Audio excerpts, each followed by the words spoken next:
Workshop and Local Contract Review Board meeting to order. Deputy City Recorder Raimundo, please call roll. Councillor Shaw. Here.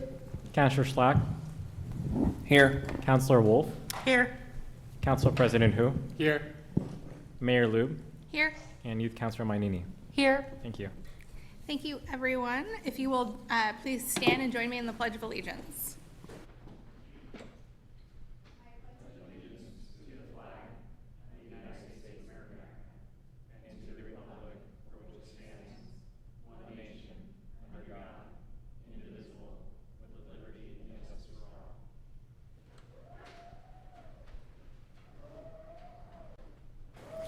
Thank you. City teammates or City Council, any non-agenda items this evening? Nothing from us, Mayor. Thank you. Okay. Seeing none, we will move on to proclamations. So I am proclaiming September 21st, recognizing the Vietnamese American Mid-Autumn Festival celebration. And I don't see Mr. Tu here. So if he comes, we can do an official presentation. But yeah, so a very exciting thing going on the 21st. We will move on to public comment. If you'd like to call in, please do so now to get into the queue. The phone number is 503-966-4101. And if you are wishing to comment by video, please also log in. Anyone present wanting to comment, there is a sign-up sheet at the back of the room. And we will start with follow-up to previous public comment with City Manager Reimer from the September 3rd meeting. My notes aren't coming up, but by memory, I believe we had one public comment, and actually a unique one, where we had a call in to the mayor's office. Rebecca took the call. Individual shared that they wanted that to be the public comment and did not want to present it in another way. And so since then, Ken Ross has been working with him on some noise related issues. And so we're continuing to keep in dialogue with him. Thank you for the follow-up. We did have one written public comment by noon yesterday from Leslie Carter regarding the transportation connectivity within Tigard, especially between housing and retail services. Deputy City Raimundo, has anyone signed up to speak in person? All right, we don't have anyone. If you'd like to and you didn't sign up, raise your hand, come on down. You're the next contestant on Tigard City Council? No? No one? Okay. Mr. Wold, is there any phone callers in the queue or anyone wishing to testify by video today? Mayor, there are no callers in the queue and no requests for video comment. All right. Thank you so much. Next item on the agenda is the Tigard High School Envoy Report, and I am very excited to welcome back Maddie Vogel, who will be on the other side of the table for the first time for her first report. Feel free to pick which chair you'd like to sit in. Very excited to be back. Thank you. I apologize for bringing my computer. My printer ran out of ink 10 minutes ago. So. Very strong start to our school year this year. So just to introduce myself, I'm the ASB president this year. I do have a vice president as well who will be joining me in future updates. We have had a really strong start to the school year, actually. It's been fantastic. Overall, we've been kind of like sitting with our student vision for success, which is all students will graduate choice ready. That means that from graduating from Tigard High School, they'll be ready to make the choice, whether that is a trade, a college, workforce, whatever works for them, making sure that they are ready to make that choice on their own. We also kind of have a new school motto, so something fun that we've been putting on posters and t-shirts. That's we care, we seek knowledge, and we never give up. Something that we work with a lot in our leadership class. As the summer wrapped up, Advanced Leadership worked really hard on the Deco Days, as well as our Link crew, which is our freshman orientation group. They work very hard to make sure that the freshmen feel welcomed and that they have a very easy start to high school. They did a lot of work just introducing them to what it's like at Tigard and what kind of how the structure of our days go. It can feel really intimidating when you're new on campus and there's a lot of kids, so it was great. I'm going to kind of split this up into 4 categories the way we use it in leadership. Those are leadership events, sporting events, arts and affinity groups, and service and policy. So leadership events, we had our Deco Days, as well as senior class president held their senior sunrise. That was something for the senior class to come together and do on the first day of school. We did have our welcome back assembly. It's the biggest of the year. It is right on the first Friday of the school year, and it's kind of something we all look forward to. Games, we had a dance team performance, ASB introductions. It was really great, and honestly, really great turnout. Everybody was there. Communications committee has been working on our social media, so we're kind of revamping those this year. TikTok, Instagram as well, just doing our best to communicate so that events can have great participation. Activities is working on the homecoming parade, which is going to take place on the last weekend of October this year. So definitely a very well-known community event. Takes a lot of planning, but that's why we start now. Our Human Rights Committee is working a lot with Unity Week. That planning is starting early this year so that we're well prepared and that we can have the best Unity Week we can. And that's something that will come in follow updates as to what that's going to look like.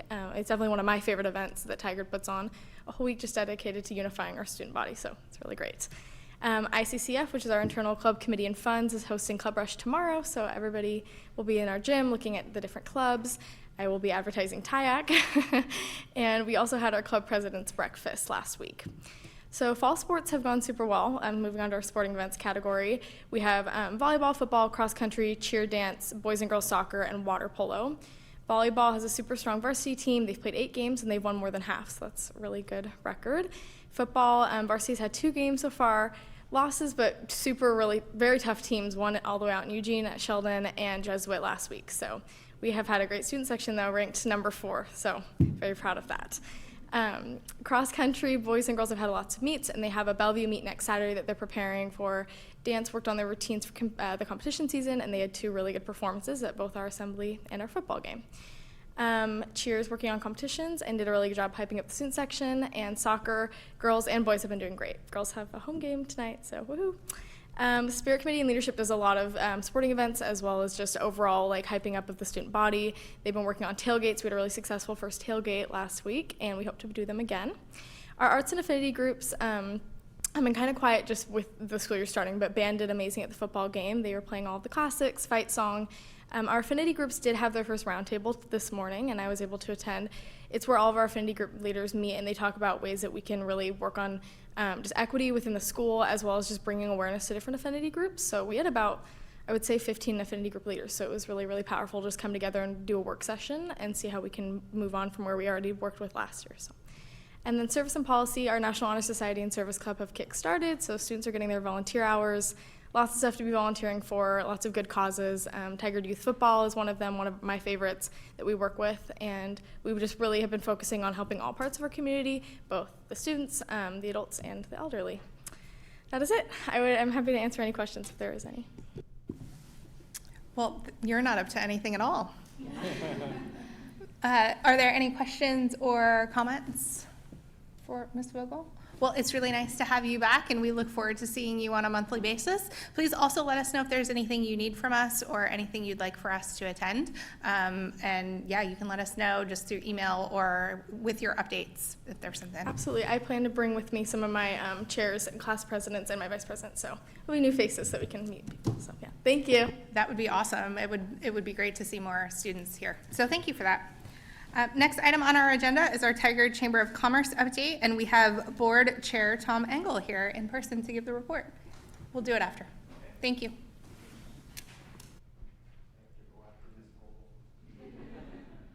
She's a tough one to follow.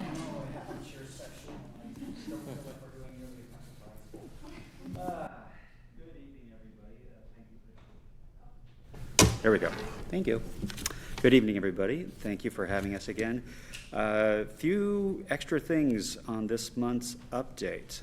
Government Affairs and Public Policy Committee, we've been busy in our endorsement process. The people we have decided to endorse this year, Jeanette Shaw, Maureen Wolf, Jake Schlack, for the 4-year seats. The 2-year seats, I'm going to do my best to pronounce this, and if someone can help me, that would be good. Faraz Godusi and Gabriel Eligio Velasquez for our 2-year seats, and Ben Bauman for State Representative District 25. Other things going on too. Measure 118, some of you have probably read about that in the news. While we don't generally take strong stances on a number of issues, this is a pretty firm no stance for us. We signed on to the No on 118 coalition, and you could expect us to be more vocal on this in the future.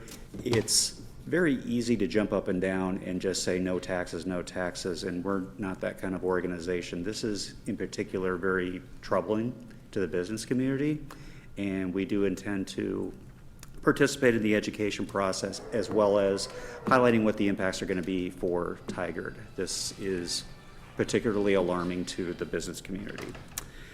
On the happy side, though, we are endorsing Yes for Schools. We do want to support the Tigard Tualatin School District levy renewal this fall. Exhibit A being Ms. Vogel, that if we're producing students like that, boy, let's just keep going. As we get closer to November, we are going to be putting out more information regarding our stance on initiatives and other issues that come up as well, so please stay tuned to that. State of business. This is going to be a little different than what we've done in the past. So September 25th, 9 to 1:30, Broadway Rose. We have speakers from the State of Oregon Economics Department, WorkSource and One Digital, as well as a really good business panel, lively Q&A regarding workforce sustainability. There's an expo this year, which is something we haven't done before. Members and non-members alike, please just come on by. It's a good, we tend to get people who aren't traditionally part of our group showing up for this. The speakers are good, and not just because they're probably going to put me on the panel. The other folks are good too. So, bring them along. Obviously, the swag is also a good thing as well. But it's a good reminder that even though we're not in school anymore, some of us, fall kind of is a reset time, and this is one of the reasons we're doing it at this time of year. Trying to think here. Farmers Market. Love it. Keep going, 9 a.m. to 1:30. Finally, just save the dates, membership orientation. It's a good place for anybody just to, even if you're not a member or you just want to get to know the chamber or just meet new people, come in and say hello. After hours, networking on the 23rd, Leadership Tigard kickoff. This is where we get a lot of people who are really, really enthusiastic about the community.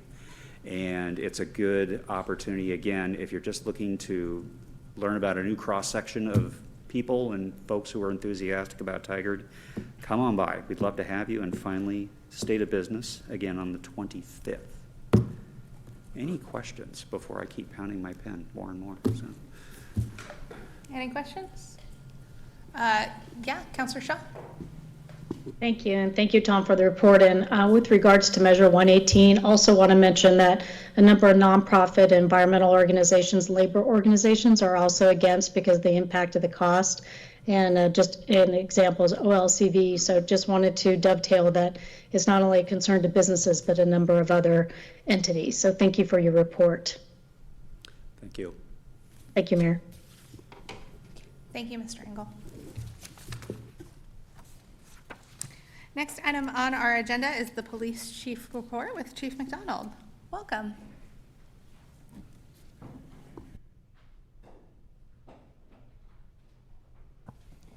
Thank you, Mayor, members of council. I'm going to depart from our normal recap of the dashboard, and I know you all have a copy of it, so if you have questions and you want to bring that to me, please do that. But what I want to talk about tonight is a recent organized retail theft mission that we did. Our commercial crimes unit works feverishly with our partners in local retail establishments, their loss prevention professionals, to attack these groups that come around all around the country that are really, it's really organized crime. It's 21st century organized crime is what it is. The commercial crimes unit is an excellent example of the way where we are getting in front of these and combating these. So back, actually it was this month, so not in August, but on the 6th, and I felt it was timely enough to discuss it tonight. On the 6th, we held an organized retail theft mission here in the city, and we had partners from the Washington County Sheriff's Office, Hillsborough, and Beaverton Police Departments, and the Washington County District Attorney's Office. All came out and participated in this event, along with numerous loss prevention professionals from multiple retail establishments that are either just located in Tigard or they're nationwide corporations as well. So we work with everything from a small business owner all the way to some of your largest box retailers. And during that event on the 6th, we made 21 arrests, and we actually recovered about $1,700 worth of stolen merchandise. But what's more important is some of the things that the officers encountered. So when you hear people say, oh, these are just your average run-of-the-mill shoplifters, that is not the case, because one of the individuals that was arrested had a very realistic-looking replica handgun on them. None of the officers could tell that it was a replica firearm when they first looked at it until they actually gave a closer inspection. This was on one of the individuals that we arrested. There was a foot pursuit that we actually caught the person and we were able to make the arrest, and then somebody that fled in a vehicle as well. And I checked this morning and they have the information. They know who the person is that fled in the vehicle. They just haven't been able to track them down yet. So they'll actually end up getting arrested for the theft as well as the elude, which is a felony charge in Oregon. So I felt that it was timely to discuss this in part because the Washington County District Attorney's Office received a $1.5 million grant from the state based on some new legislation that came into play this year.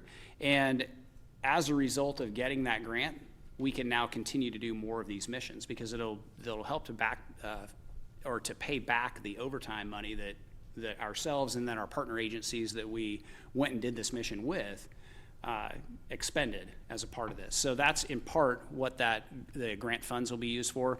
Other things that they're going to use it for is public service announcements. And our district attorney here, Kevin Barton, is very committed to prosecuting these cases and making sure that these groups understand that you cannot come to Washington County and do organized retail theft.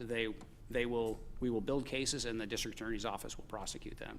So very good example of partnership that we did with other organizations, other police organizations, as well as private businesses. And that's really what it takes for us to be effective in doing these missions. So I wanted to bring that up because it was so timely, because we just had it within the last week and a half. And you're starting to hear more and more of these around the Portland metro area as other agencies start to take advantage of some of this grant funding that was provided through the legislation that we had. But this is the biggest grant that was given out statewide, was what Washington County District Attorney's Office got. And it was $1.5 million is a significant amount of money to help go towards this effort, both in prosecution and then also in running these missions. So I wanted to bring that up because I think all of you were copied on the news release that we did, and I felt that it was timely to discuss and bring up because we did talk earlier this year about how we had seen statistics spike, partially in part because of retailers being more focused on actually reporting. And just to show you that on the back end, this is one of the things that we're actually doing to help support those retailers to try and combat that theft. So happy to answer any questions either about this or anything on the dashboard that may have caught your attention. The only thing I wanted to mention on the dashboard was calls for service and self-initiated. So on the front page there, if you look closer to the bottom, our calls for service continue to trend up. So for the year, about 3% higher than last year. But if you'll notice, the self-initiated calls continue to trend significantly higher. So we're about 15% higher, which again, as I mentioned, is an indication as our staffing begins to stabilize and we get more of our officers trained and out on the road. This is one of the things that is an indicator to help us see that we're actually being able to be more proactive. So some of those complaints that we get about, traffic issues in neighborhoods that we see, and I know that all of you hear too, it allows us to be a little more focused on being able to do some of those things when we have maybe a little bit of extra time.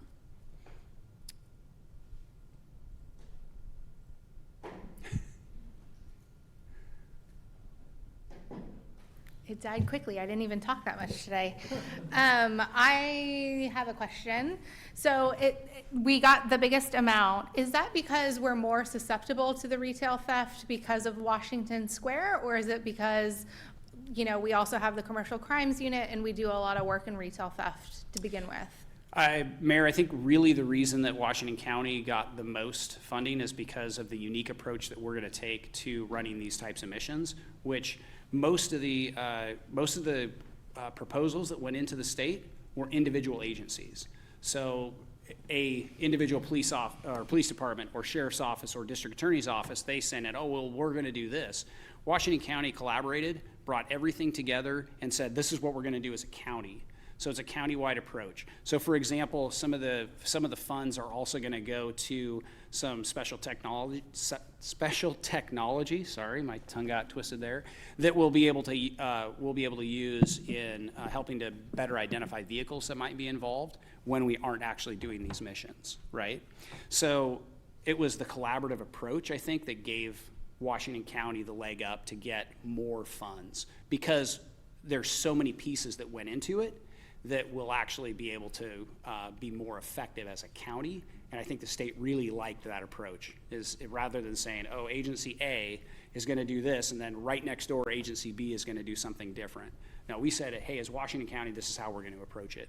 And as evidenced by the first mission that we did, we had multiple agencies involved, made 21 arrests. The district attorney's office actually had some of their prosecutors out there on that evening with the officers observing with them as they were doing the work, so they can get a better idea of what the officers are addressing when they're out there. So a very unique approach, I think, is what gave Washington County that real push to push that over the top. No, I think that's great. I think Washington County is such an example in general for the state on how we can work together on a wide variety of different things. That this is just another really great example on how we coordinate. Councilor Wolf.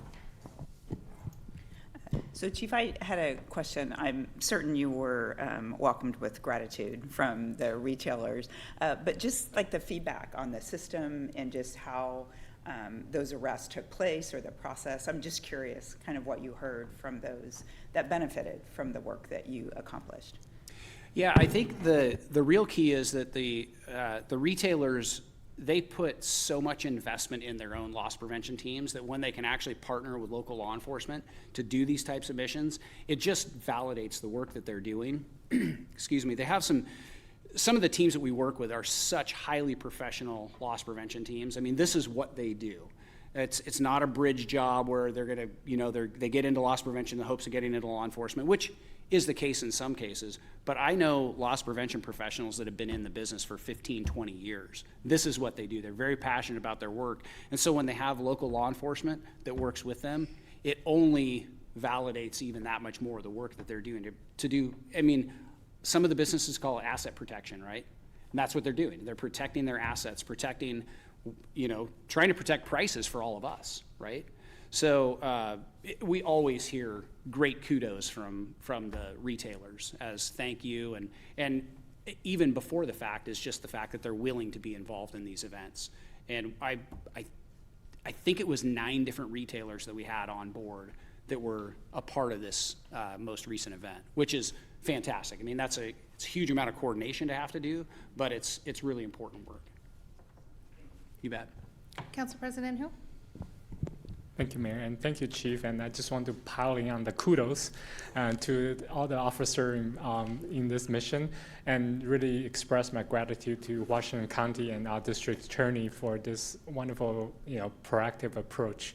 And thank you for pointing out to the public that just because we see more report doesn't mean the crime is going up. It just means our retail partners are being more proactive, and that's actually a good thing, because when I was watching news report about our bigger city neighbor, some retailers have actually given up. They stopped reporting to the police when they encounter a situation, because they just figure out there's no point to it. So I'm very encouraged that our retailers are actually very, very happy to partner up with our police and law enforcement in this effort. So thank you. I have a question that's not related to that or the dashboard. It's just the deflection program has been in effect for a little bit over 2 weeks now. So can you give us a little update on how that's going? How many encounters we have seen with the is it called Navigator? I don't know the name of the. So if you could just give us a high-level report how deflection program is going. Sure. Yes. So we have had, I guess I'll say, a handful of the deflections that have happened so far. So next month, when I come do the dashboard, I'll have statistics for the first month to be able to say how many we've actually had. I was talking with an officer this morning He actually came in. I said, "Hey, how's it going this morning?" And he says, "Oh, just deflected another person." And so, and he's done several of them himself. So we are seeing them, and officers are trying to be as proactive as possible, and providing them, providing individuals the resources to get into those, into the treatment programs. In terms of, actually having a navigator come out, in fact, I asked this officer, have you had anybody that's been able to take advantage of something like that? And he says, everybody's pretty much in a hurry to get away, right? They're ready to get their citation, get their documents, or their deflection documents, and then they want to just move on. So he hasn't had the opportunity to reach out to say, hey, can we get somebody out here to see if that's something we can do? We anticipated that would probably be often the case, but nonetheless, people are starting to get those resources, and hopefully I'll have an idea. I don't know if we'll have it by next month, but we'll start getting an idea in the coming months how many people are actually going into the deflection programs and are being diverted out of the criminal justice system. I think that the 1st of October will probably be way too soon to know that, because they get a couple weeks to take advantage of that. They, even on the day that they would show up for a court appearance, are going to be given another opportunity before they go in front of the judge. So we may have some decent statistics. I'll be able to tell you how many encounters we've had that we've sent into the deflection program, but we may not have anything really concrete in terms of people that have actually deflected or entered treatment or anything like that for maybe several months. I remember when we had this conversation, you said Tiger should probably have 2 to 3 navigators, like not all the time, but available to us. Are we meeting that expectation, or do you know? It's probably still too early to tell. Okay.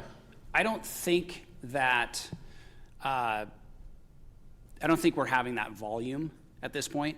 It may take some time to get to that volume.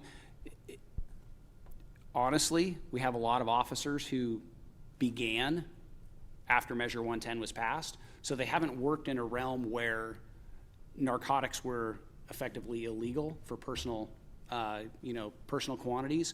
So it's a retraining thing for us too, and training officers to know what they don't know. So that's a little bit of a learning curve for our team as well, and we're getting there.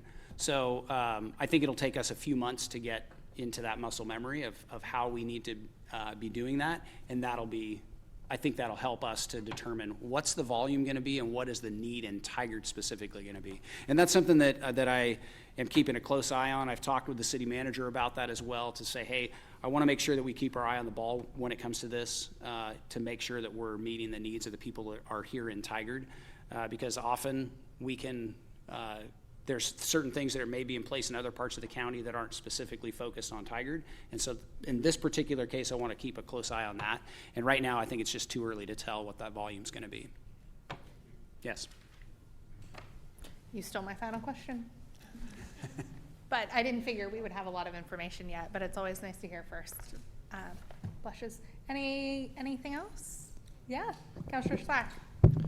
Thank you, Mayor. And thank you for the explanations on the various topics this evening. I just wanted to say I'm really looking forward to the Police and Public Works Open House this weekend on Saturday at 11, I believe. 11 to 3. 11 yep. to 3, yes. I'm looking forward to it and highly recommend all of our community members come and attend and learn more about Police and Public Works. Absolutely. Thank you, Counselor, for closing it out with that. That's perfect. I couldn't have said it better myself. You stole what I was how I was gonna close it. That's fine. I think it's awesome. Yeah, no, but you can see a canine. You can try on police gear. You can see a Vector truck demonstration. If you don't know what it is, come to Public Works and find out. It's a really cool truck. So lots of cool things this weekend.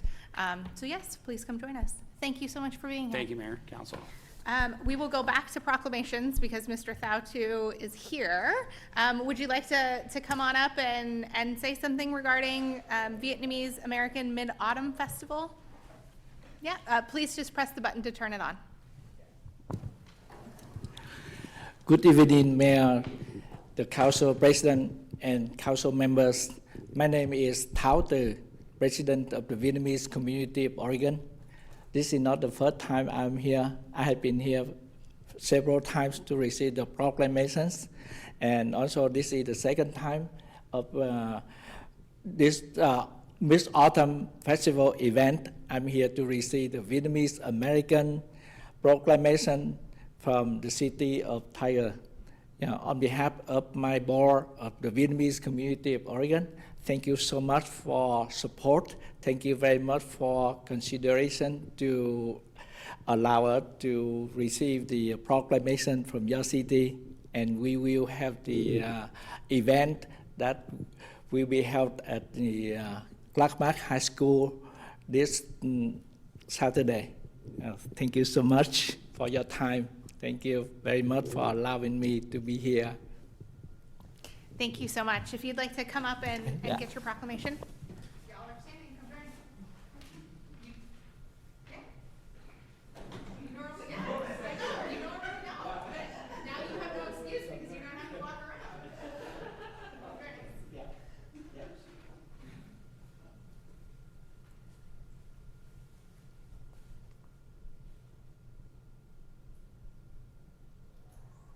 Okay, 1, 2, 3.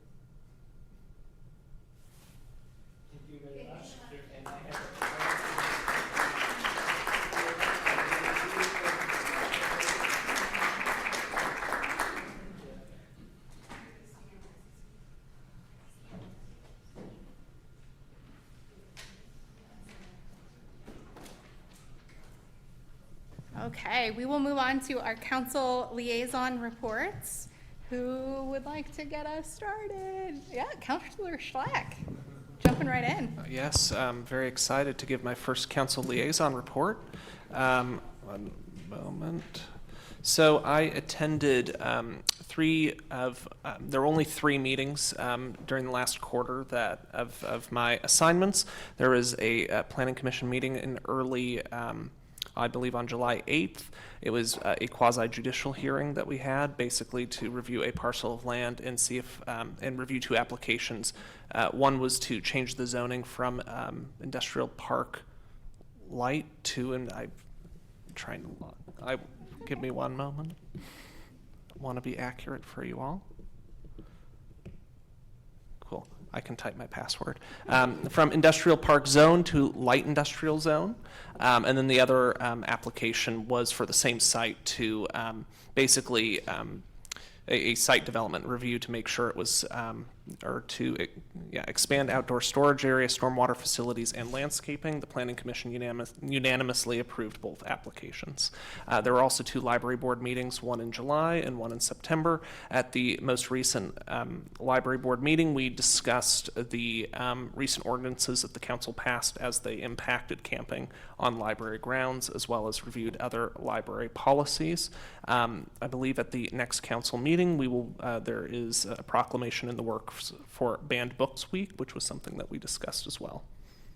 Those are my reports. Excellent, thank you. Does anyone have any questions? No? Youth Counselor, would you like to go next? Just a brief overview of what TIAC's been up to. We had our first meeting since the summer started. Yeah, actually yesterday. So basically we just had a reflection moment where we were talking about what we did last year. We realized we didn't do as much work as we wanted to on like helping the community. We did a lot of community engagement.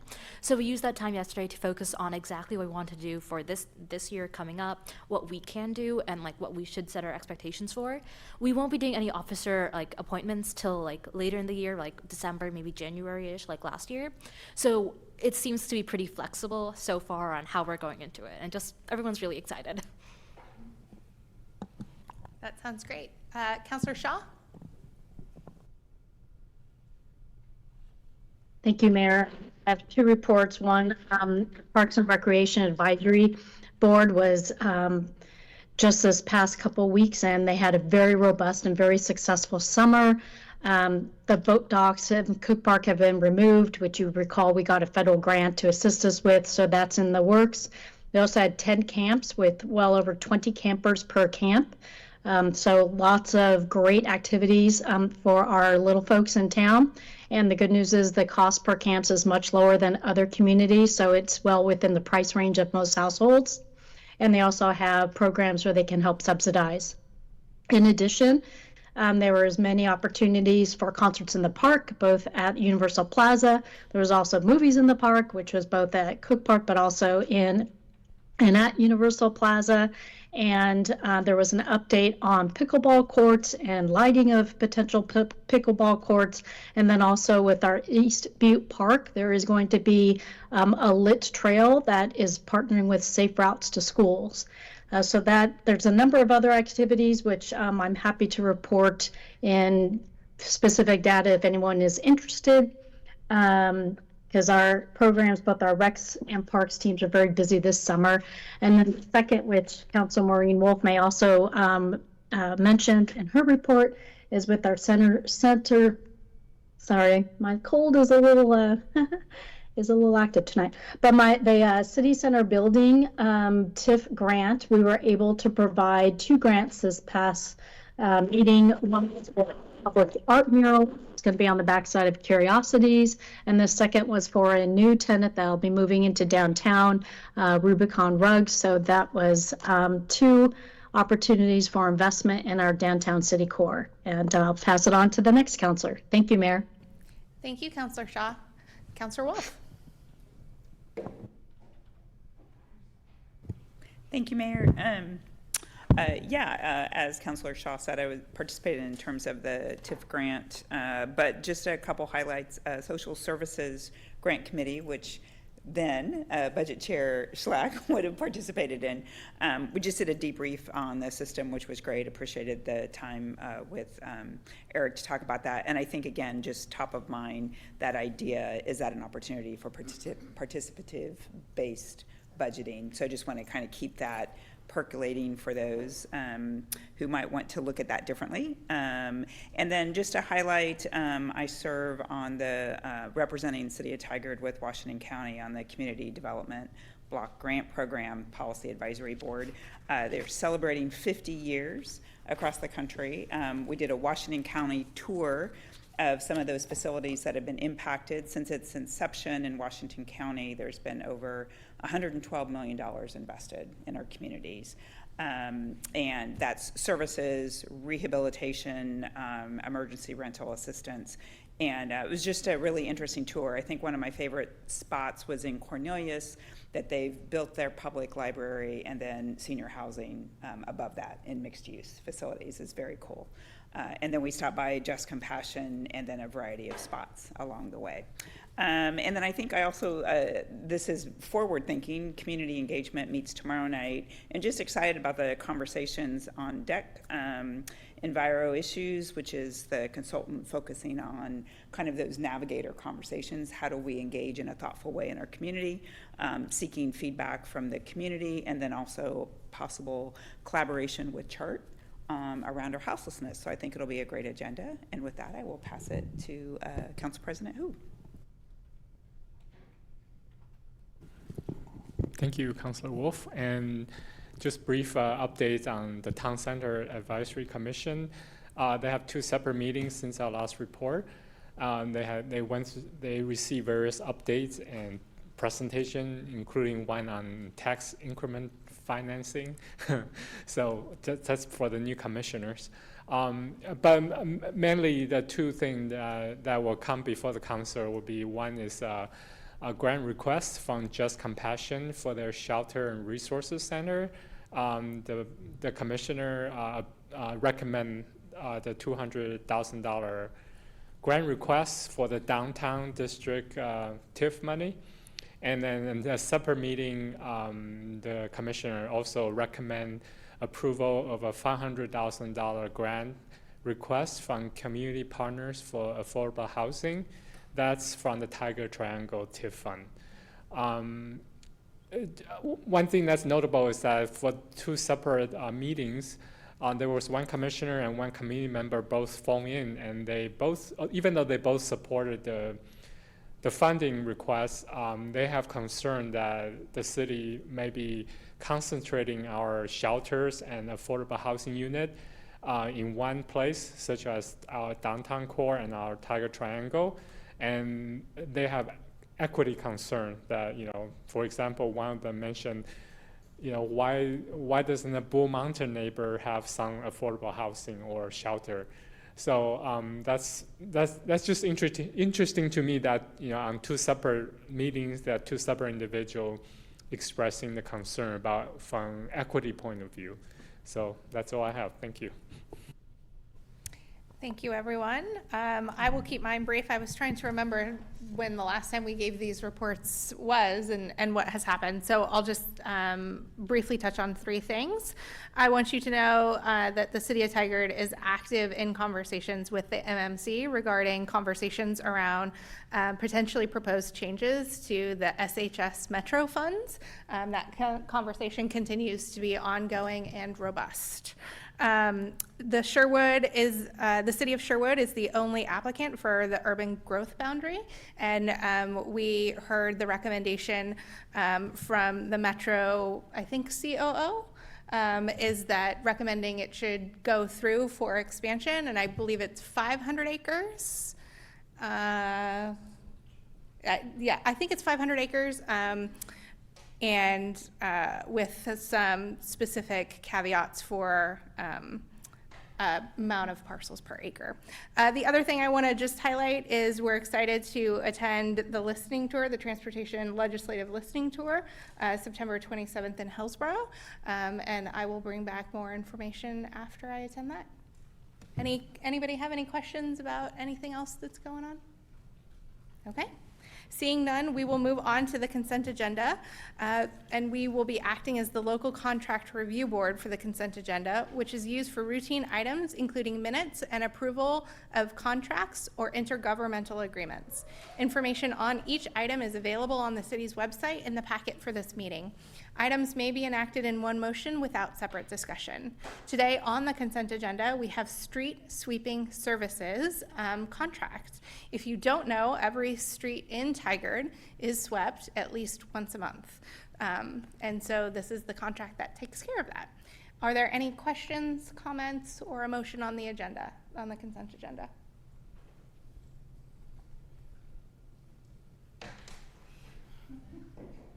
It's close to you. I move to approve the consent agenda as presented. I'll second. Thank you. It's been moved and seconded. Is there any discussion? Seeing none, all of those in favor, please say aye.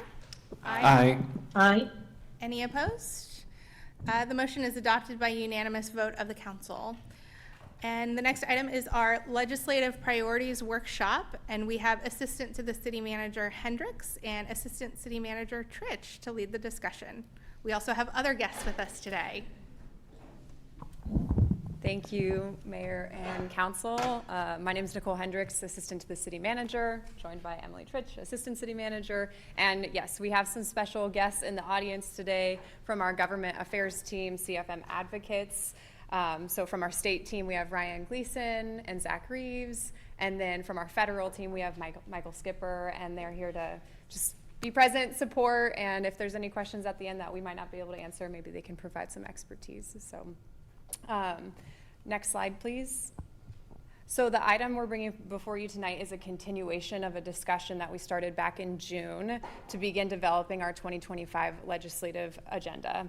So this is part 2 of our agenda development, and our plan is to bring forward a more formal agenda to, proposed agenda to adopt in November. And that'll be based on what we heard at these 2 workshops, and then also at coordination meetings that we've been having in between. So with that, Assistant City Manager Tritch is going to walk us through some of the items that we've heard from the state agenda since June, and then we'll pause and get your reactions on that, and then we'll do the same for the federal. So I'll hand it over to you. Great. Thanks. And next slide, please. Thanks, Nicole. Assistant City Manager Tritch. Thank you all, Council. We've had a lot of great discussions with many of you about items you've been hearing about or are mindful of as we approach the 2025 long session. This evening, we'd like to flag a few key categories and initial concepts that we heard about, and as well as some additional information beyond what's on the slide here, and invite you all to have discussion and give us some guidance and advice. As Nicole said, that would inform us coming back in November, hopefully with a couple of agendas for you to adopt. So beginning with transportation, there is talk of a transportation package in 2025, which is expected to be a heavy lift. Some of the early thoughts around transportation priorities for the City of Tigard includes the jurisdictional transfer of Hall Boulevard. It's worth mentioning, and you will hear it again later this evening, that the Jurisdictional Transfer Committee, a newly formed state committee, has recommended the jurisdictional transfer of Hall Boulevard to the legislature, together with one other project in the state for the legislature's consideration. It's certainly a priority and had been for the city as well as for the state. In addition to this transportation item, I did hear from other councilors interest in potentially supporting programmatic investments or projects tied to safe routes to school, community paths, and safe streets. And I will share that we had a great conversation with TriMet just earlier today, where there's a lot of interest in looking at investments to expand TriMet service areas. This goes along the same lines of our climate goal, as well as connectivity for people who use public transit. So moving on to houselessness, we have time, place, manner. We've had a few conversations around rules pertaining to time, place, manner. In conversation with some of you, it sounds like there's not an interest necessarily in changes to state law. We did hear one piece of feedback from a counselor about potentially requesting further definition or conversation on reasonableness.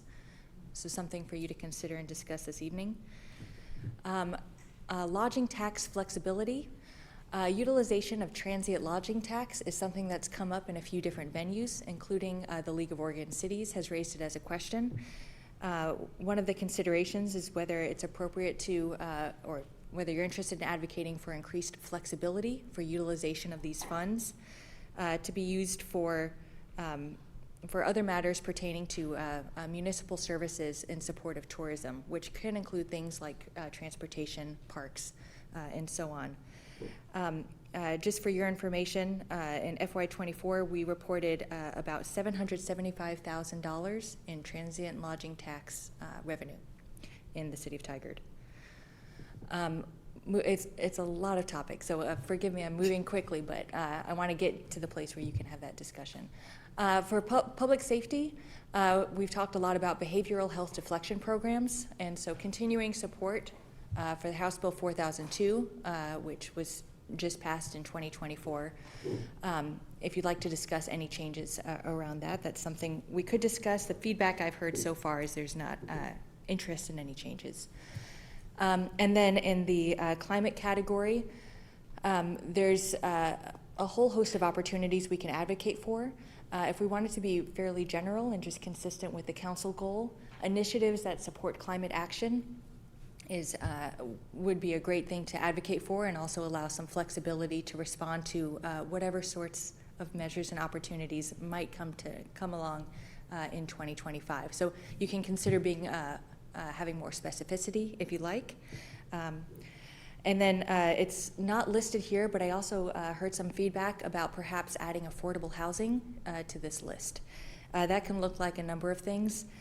Some of the feedback we heard from Senior Planner Warren has talked about considering advocating for the state to partially or fully backfill local SDC exemptions, protecting existing affordable units,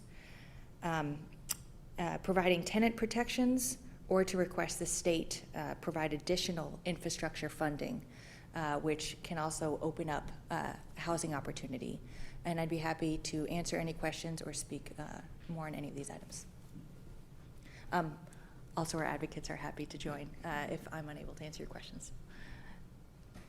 Do you want us to talk about the state agenda right now? Yes, Okay. please. Oh, excellent. Okay. Who wants to get started?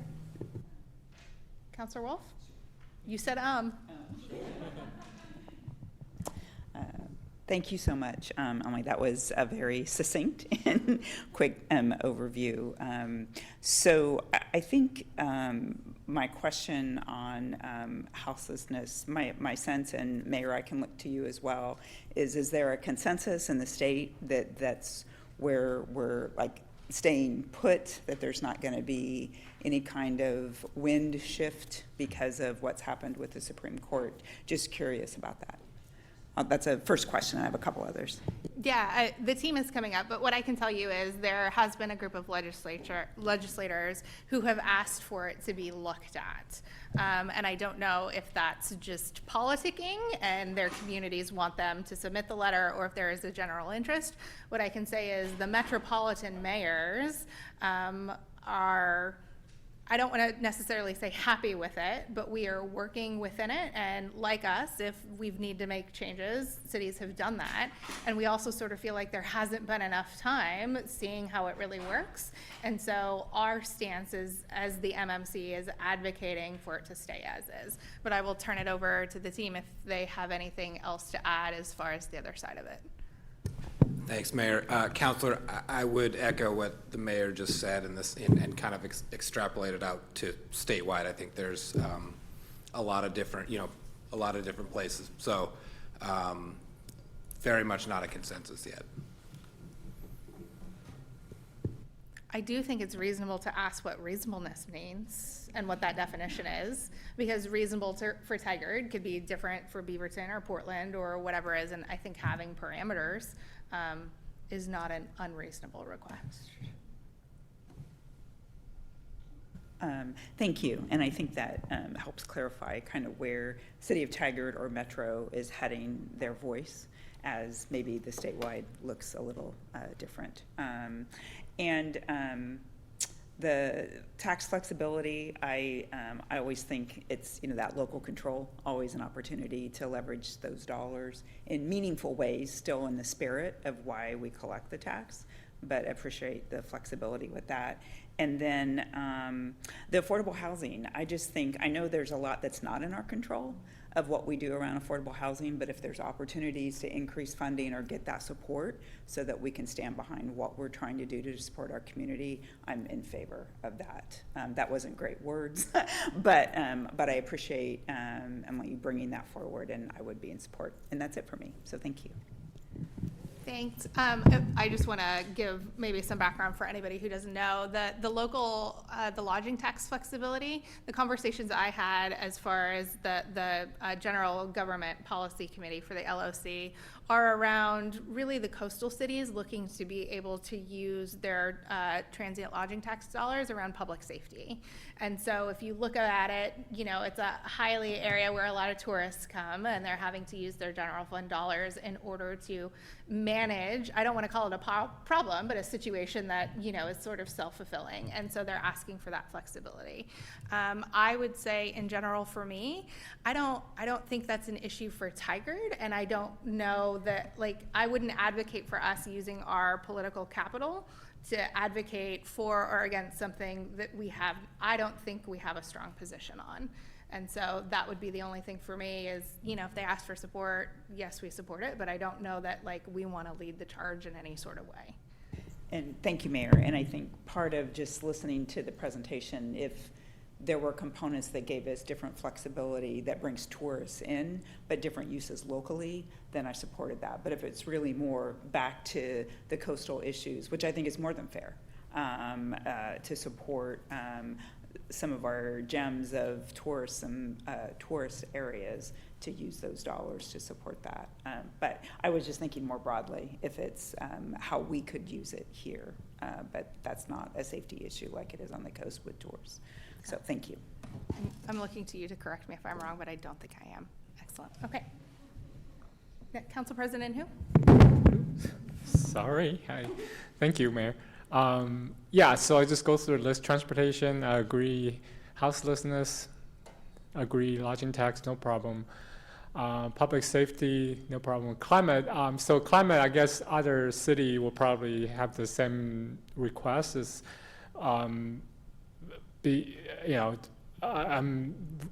just request not to have any unfounded mandate, like require the city to do something but not have money come with it, or builders, developers, requirement on builder, developer, home seller, landlord.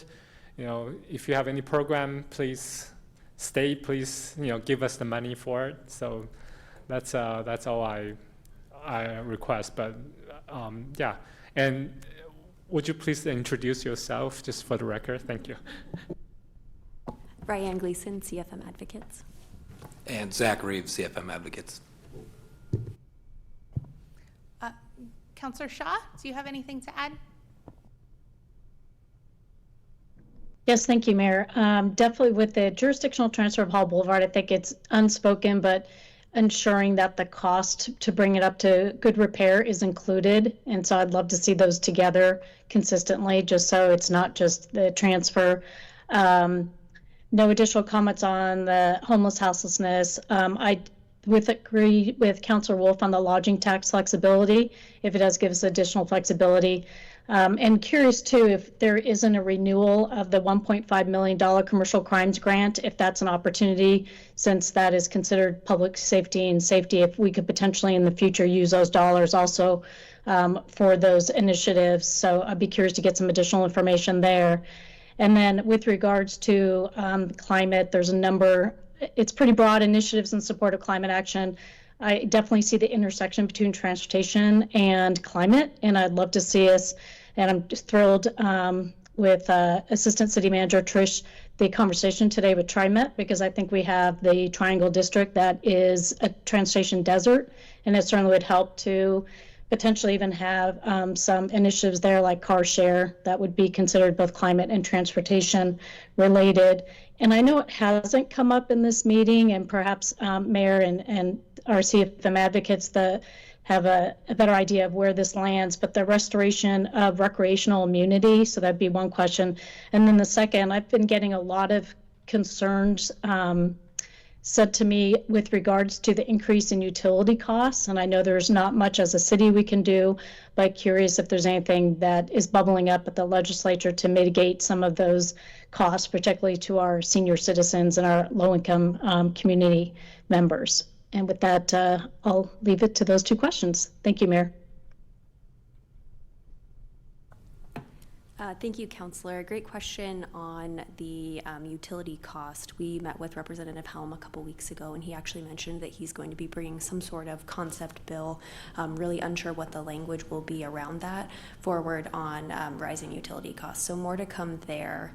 And then I didn't catch the name of the grant that you mentioned. Can you please say that one more time? Yes, our Police Chief McDonald had mentioned there was a $1.5 million grant given by the state to the Washington County District Attorney, and it was for commercial crimes and our organized retail theft mitigation, and to pay for some overtime and overtime pay and a couple of other initiatives, and was curious if there was flexibility in our lodging tax. And if that grant were not to be renewed, is it possible we could utilize those dollars for, let's say, parks, recreation, and public safety? If the legislature were, thank you, Councillor. If the legislature were to make changes to the lodging tax, then yes. On recreational immunity, we all check back on the grant. And then on recreational immunity, there is a work group that's coming together through the interim, and they will be bringing forward proposed formal final changes to recreational immunity. We are not at that table, but we are keeping up with the folks that are and can report back when they have made their recommendations. Thank you very much. Councillor Schlock. Thank you, Mayor Lube. Really, I'd like to say this is my first sort of legislative agenda conversation, so I found it really interesting to sort of broaden our scope, so to speak, and look at a bunch of different issues that are facing not just our community, but a bunch of communities across the state. Looking at this list, I'm in broad alignment with it. I'd say jurisdictional transfer of Hall Boulevard would be my top specific ask for our legislative agenda. Our team had a really big win, I would say, earlier this year, getting it out of committee, and I want to make sure that we get this across the line in the long session. And if whatever happens, it doesn't get across the line, I want to say that we've left everything on the field, if I may continue with my sports metaphors there. So really agree with that and really want to underscore that. Total agreement with houselessness, public safety, and our general support of supporting climate initiatives. I did raise lodging tax flexibility during my conversation with you all, just as a former Budget Committee chair and a member of the grant subcommittee that Councilor Wolf was on. That was a topic that had come up with questions about what those funds could be used for and sort of interest in general flexibility. That said, if we have to choose 5 topics to really focus in on, I'd much prefer to put housing-related initiatives on there. I think I'm all for trying to get, I don't want to say more revenue, but more flexibility with our revenue sources. But considering it's only $775,000 out of a $400 million budget that we passed last year, $40 million general fund budget that we passed, it's sort of a very small order of magnitude compared to some of our other revenue options that we could be looking into. So that's my general feedback.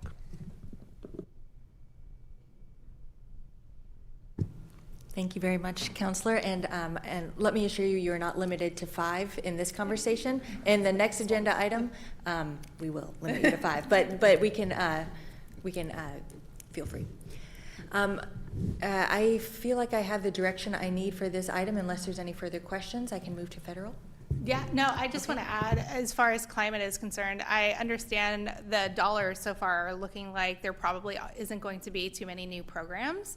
But I would say under climate, if we do have new programs, our heat pump program was really wildly successful. And so anything that we can do resiliency for buildings, so that can be home inspections, that can be insulation, that could be adding heat pumps, things like that. It went really well in our community and it went quickly, and there's just way more need than we have dollars for. And so that is something that I would advocate for.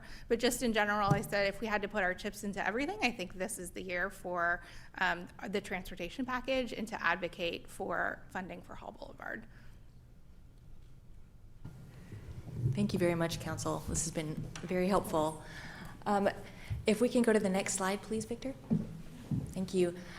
So moving on to our federal agenda, we are carrying forward some of what we heard last year. So we had a couple of conversations around a Tigard zip code, including the last discussion, I think, that Assistant to the City Manager Hendricks gave in May, laid out a few different options. I think this council advised consideration for a new zip code that replaces current zip codes, or keeping an existing zip code and replace other codes to match. So continued work and research into that initiative. We received feedback from a couple of councilors about perhaps pursuing a transportation request at the federal level as well, taking the opportunity to ride the infrastructure wave and to make our requests, of which there are many in our community. 72nd Avenue corridor improvements is a request we've made 2 times in the past to the federal government through the RAISE grant process. We haven't yet been successful, but we would consider going for that again. There are other transportation related requests that we could consider as well, if you'd like to have a focus on transit or anything else. The next category or concept is around affordable childcare. This includes removing barriers for in-home childcare and making it so that childcare could be more affordable for people working.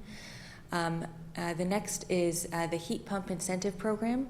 As the mayor mentioned a moment ago, we had a very successful program with a $200,000 program to retrofit and to provide grants for 22 different residences for the heat pump program, so expanding that same work. Under alternative funding requests, we have opportunities that extend beyond federally designated spending or earmarks, congressionally designated spending. So we wanted to identify just a couple of here for you today. Our new Public Works Police Department facility planning, there's an opportunity potentially to request earmark funds for this work. I wanted to highlight that this facility is intended to be also our emergency operations center. So even beyond earmarks, there could be potential funding through FEMA and other sources as well. So I just wanted to let you know that your teammates, your professional staff will look beyond earmarks at other grants and opportunities. Similar also with our ADA accessible dock at Cook Family Park. We've received piecemeal funding. The estimated total cost, I believe, is $8 million. And so we're continuing to identify funding sources, including statewide, to make this project whole. And so there's a lot of opportunities, including the mayor made us aware of the U.S. Conference of Mayors has a sustainability grant that we are intending to pursue. Let me know what questions you have. Thank you. I noticed you didn't say this time. And would anybody like to go first? I think some of these potentially, the affordable childcare thing came out of a conversation that we were having kind of around earmarks in general, and understanding that, phase 2 for Universal Plaza, while it would be a nice to have, I think there are more pressing efforts for the city, which includes potential funding for the Public Works and Police Department facility planning. Or one of the biggest things I hear from, you talk to the chamber, what's the biggest thing facing the business community? It's childcare. If you go on the moms group, what are people asking for all the time? I need childcare. And so we started having a very robust discussion on what are the barriers in Tigard? What is stopping individuals from being able to open in-home or some other kind of childcare, and potentially creating a grant program that could help break down those barriers. So is it getting, the right certifications? Is it making modifications to your home? Is it getting some of the setup equipment? What are these barriers that is affecting our entire community for people scrambling for childcare? I mean, I lived it when my childcare closed, in very quick, rapid fashion, just how dire the situation is.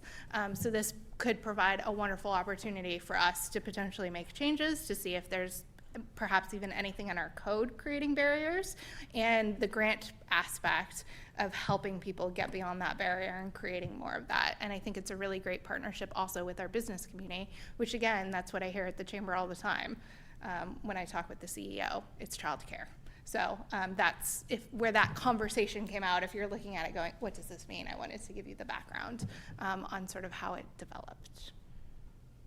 Yeah, Councilor Schlack. I'm happy to go first this time. And thank you for the explanation regarding affordable childcare. I was at a town hall that was hosted by State Representative Ben Bowman, as well as Council President Hu and Councilor Wolf, and that was a topic that was raised as well by our community members. So I think it makes sense to take a look into that. I personally am very interested in the Tigard zip code changes. I always find it interesting that the Tigard post office has a Portland address.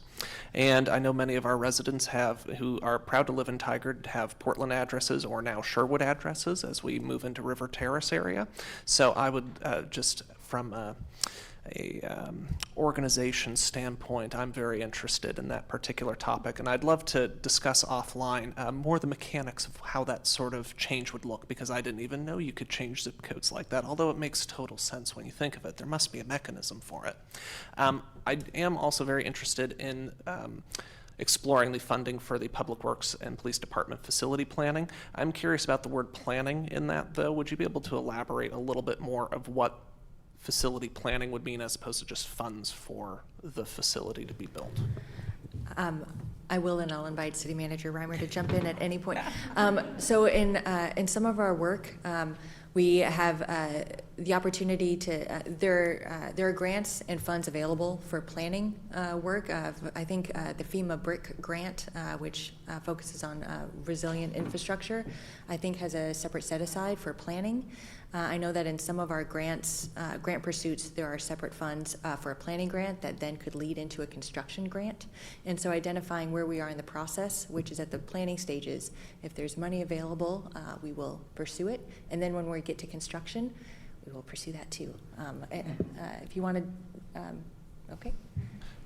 So this would just be like design and sort of surveying, exactly. all that sort of, okay, yeah. Totally understand. And with the intention of having the most green, resilient public facility in the state.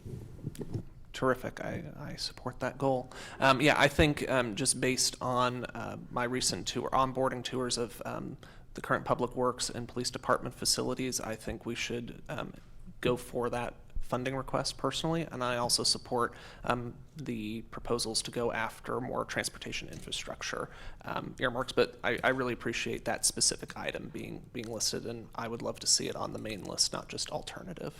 That's my 2 cents. I think it's also a wonderful plug, again, for the Public Works and Police Open House. If you're wondering why we're talking about a new facility, please come take a tour and find out why, Saturday from 11 to 3 p.m. at City Hall. Councilor Shaw? Thank you, Mayor. Thank you for again highlighting the Public Works and Police Department tours this Saturday.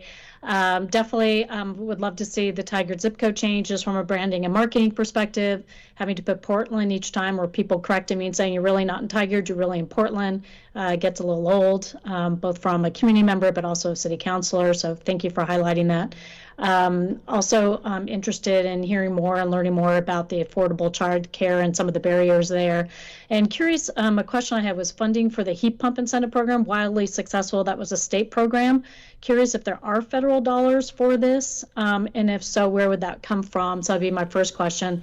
And the second is, does the 72nd Avenue corridor improvements also include filling in the gaps with regards to our sidewalks?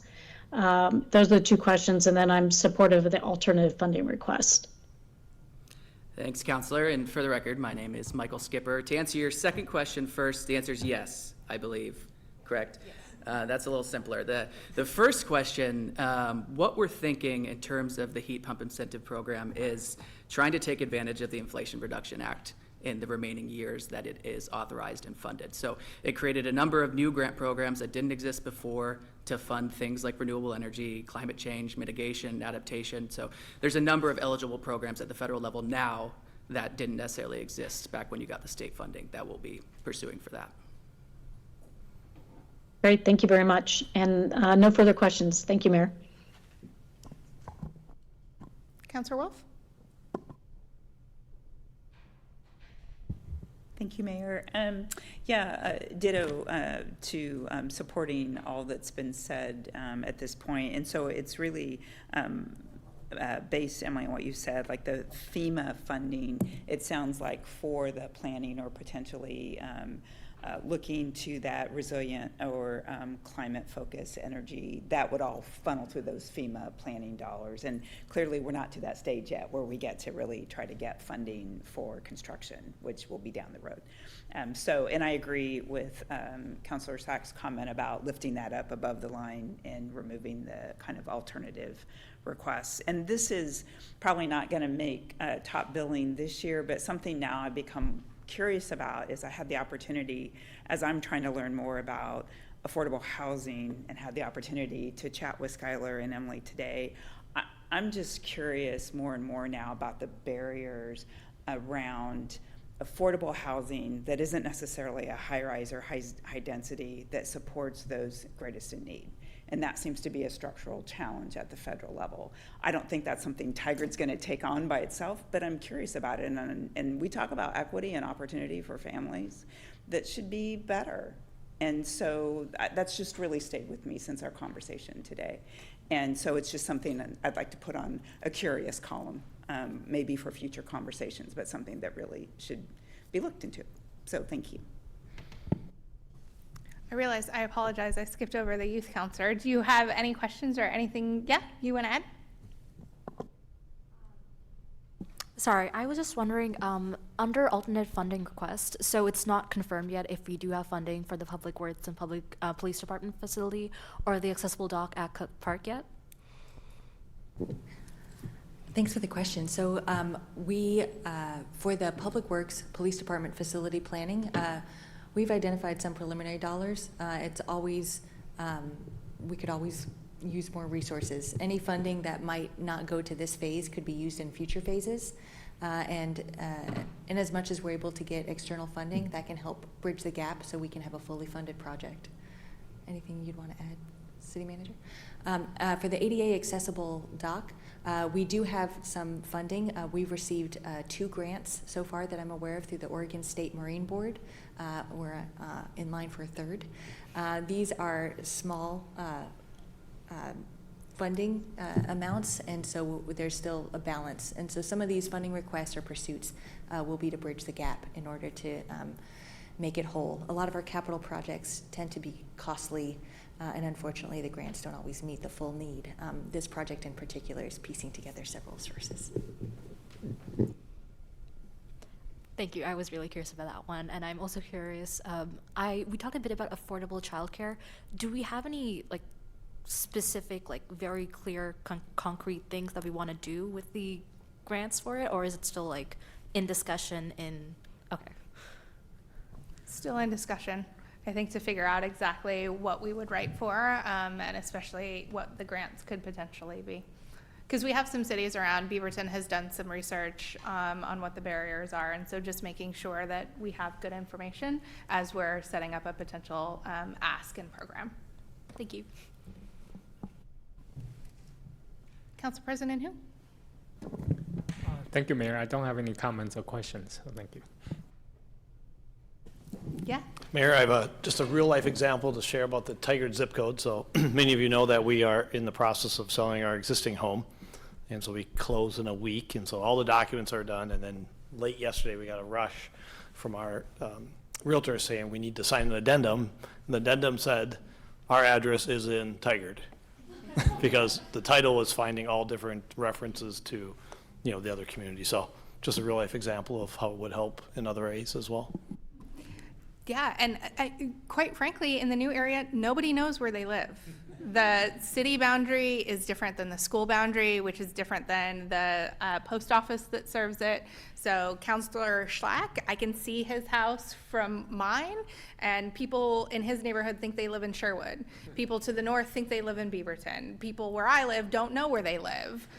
And there are, I think we identified 5 or 6 zip codes that actually feed into the city of Tigard. There's a couple of zip codes that have 20 houses. People don't know where they live. It comes up all the time, and you get into arguments with people. So I think it's finally time to full court press and give Tigard an identity and a zip code.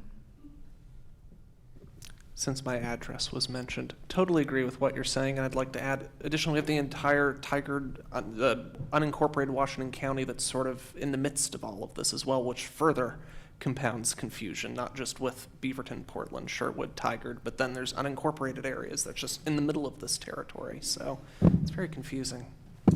I think we just opened up a can of worms. I will own that. Thank you. Yes, it's just very confusing. So excited about that. Do you feel like you have the direction that you need? Absolutely, thank you. And we just have one more slide. Victor, if you wouldn't mind, just a brief timeline through the rest of the calendar year, just so you can know what to anticipate. I'm sorry. Go for it. And so the legislative dates on the bottom is focused primarily on state dates. Our friends at CFM Advocates will give us a full summary leading into the legislative session, so you know what to anticipate. And we invite you in your elected roles or as private members of the community to go to Salem and advocate when you're able. Thank you. Thank you. Mayor, just one final comment, if I may. So the council may recall in April, we had talked about moving our process forward because typically we're coming at the very end of the year, early January. Nicole's trying to scramble, and council indicated didn't have enough time, and I think I threw out starting this in October, and many of you, the mayor and others, said, well, that's even too late. And so, seeing this calendar, I just want to say thanks to everyone that's been involved in really taking that concept and making it a reality. We're much more involvement by everyone, I think, more collaborative, and getting us positioned much better for the upcoming sessions. So thanks. I think it makes our agenda so much stronger. So thank you, everybody, for your work. We will move on to identify priorities for League of Oregon Cities legislative agendas. And Assistant City Manager Trich is here to take this one on. Thank you, everyone. Good evening, Council. For the record, I'm Assistant City Manager Trich, and I'm pleased to bring forward this evening, at the request of the League of Oregon Cities, some consideration of the LOC legislative agenda. Every even-numbered year, the League of Oregon Cities solicits feedback from all the cities in Oregon to get an understanding of top priorities for their legislative agenda. As the LFC states, while only 5 policy priorities are identified by each city, and there'll be a ultimate tally from all the cities, the topics that are not ranked are not diminished with respect to their value of the policy committee or to LOC's advocacy. All the issues listed, I believe there's 23 that you reviewed. All issues will still be key components of the overall legislative portfolio over the next 2 years. Per the guidance from the League of Oregon Cities, the City Council is asked to rank their top 5 of the 23 priorities listed. I know that you all had a chance to take a look at this list ahead of time, and I received feedback from many of you. Victor, if you wouldn't mind going on to the next slide. This is a summary of the feedback received. There was pretty solid consensus on the top 3 items listed here, supporting a 2025 transportation package, behavioral health enhancements, and full funding and alignment for housing production. The secondary issues, the 4 listed beneath, received 1 or 2 votes, and I welcome your conversation about whether you want to continue with the top 3 rated here and perhaps select 2 from the secondary list, or you're certainly welcome to pick from the entire list of 23 policy items. That's on the next slide if it's helpful to review that, but I warn you it's a lot of text. I'm happy to answer any questions about any of the policy items that were presented to you.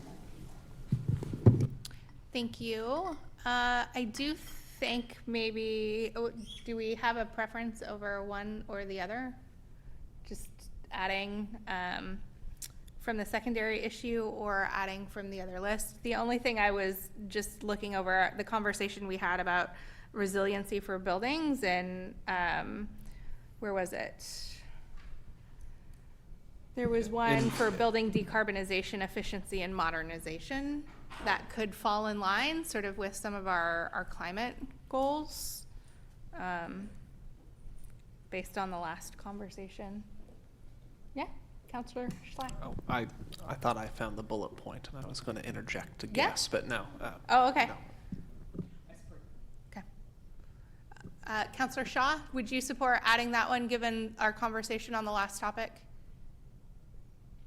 Yeah, I think I think quite frankly it's going to happen regardless, but I'd be happy to support that. And because I think it's key and essential. The other one is addressing the energy affordability and the rising utility costs. I think that could be key, and it hits our community's pocketbooks rather quickly, so I'd advocate for that one as well.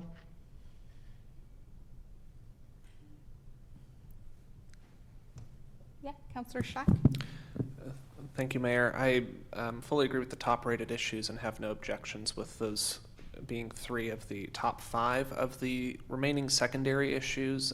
I would like to suggest shelter and homelessness response, just because still that is a sort of key concern when out meeting the community members. When I ask them what's their top concern, homelessness and houselessness is the #1 issue that gets raised, and I think it's a very broad regional issue that would make sense for League of Oregon Cities to advocate for. So if I were to suggest one additional issue to add and move above the line, so to speak, it would be shelter and homelessness response. Okay. Councilor Wolf or Council President who? They're sharing a mic, Councilor Shaw, in case you're wondering. Being very Thank you, Mayor. respectful I'm watching while the we share. dynamics. So thank you, Councilor Slack. I think I'm bouncing back and forth on that because I wholeheartedly support housing production, which they're not perfectly aligned in terms of the shelter and homelessness response. But as I think about some of the climate issues that have just been brought up on utilities or the decarbonization systems which support like the pump programs, I have an interest in that. And the only other component back to kind of a climate focus is back to transit. Is there an opportunity from a statewide perspective to level that up? So that those are the things that are kind of tossed around in my head. So support some of the climate initiatives that were just addressed. Just wondering about expanding public intercommunity transit, bumping that up. And I guess those were the big ones. And then I understand absolutely the concerns around homelessness, but wonder if that's also a partner to pushing harder on housing. And then I think if that's not working, then is it a chronic houselessness issue, which possibly goes more to behavioral health and addiction. So that's kind of where I am.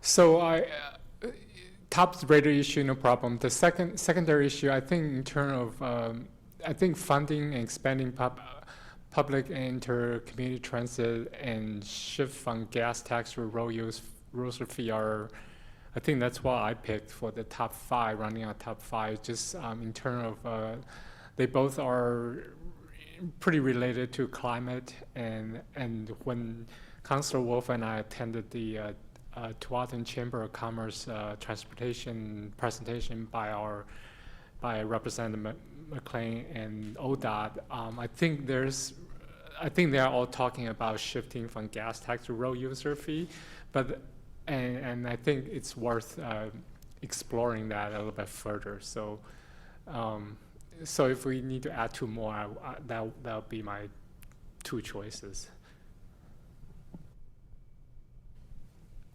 Youth Councilor Minany.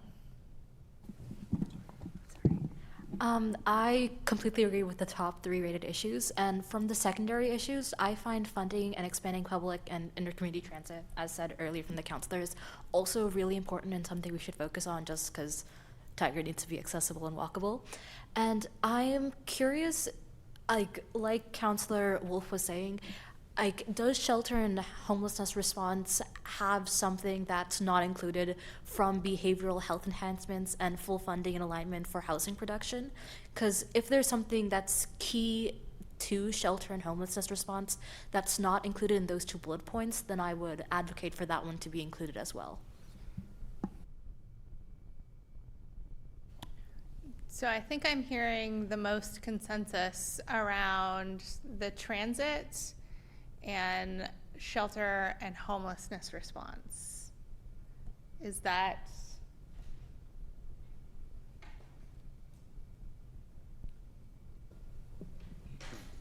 May you remind us what you brought up from the list? Yeah, so it's not on that list. It's also investment in community, building decarbonization, efficiency, and modernization. And there was a general consensus around that's a good idea too. Yeah, I was going to add, those seem like the 3 out of this conversation. Yep. We must now choose 2.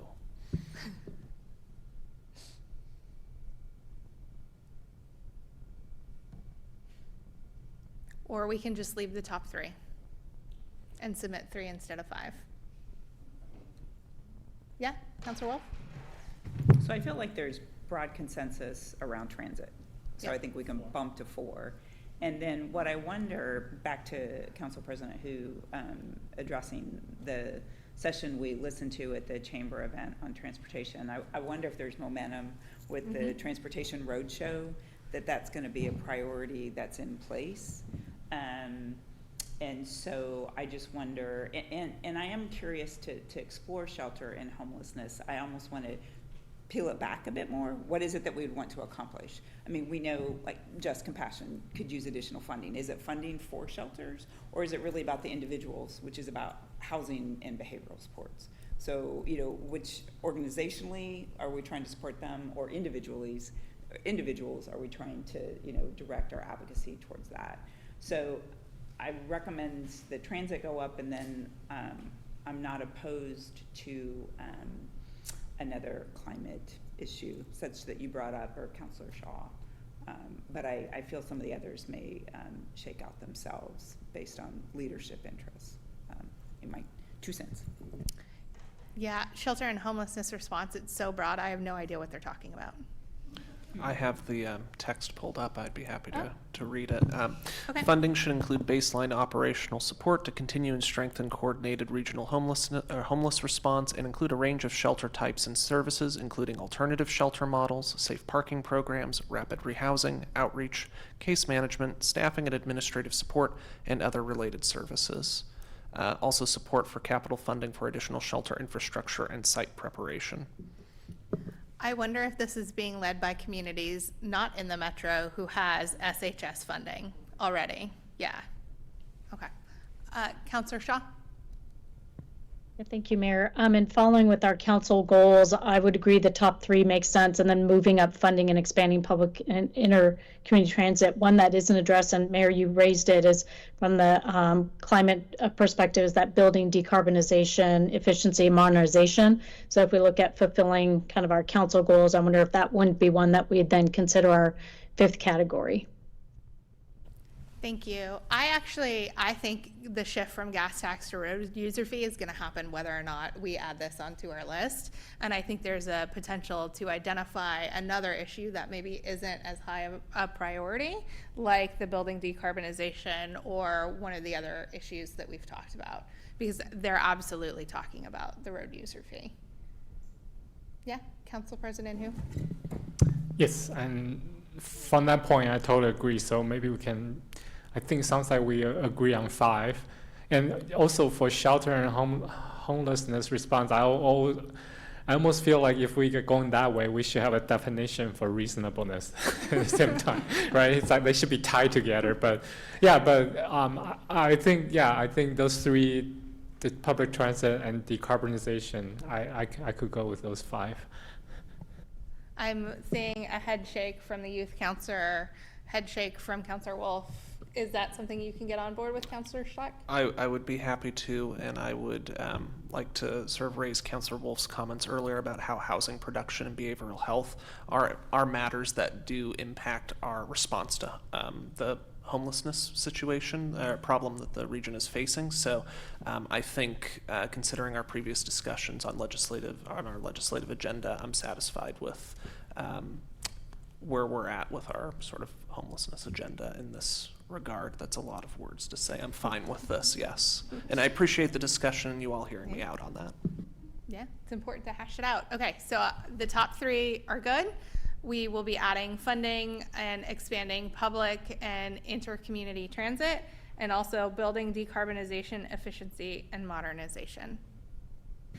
Thank you very much, Council. And City Manager Reimer will be submitting our ballot on September 27th. So watch the space. Thank you very much. Thank you, everyone.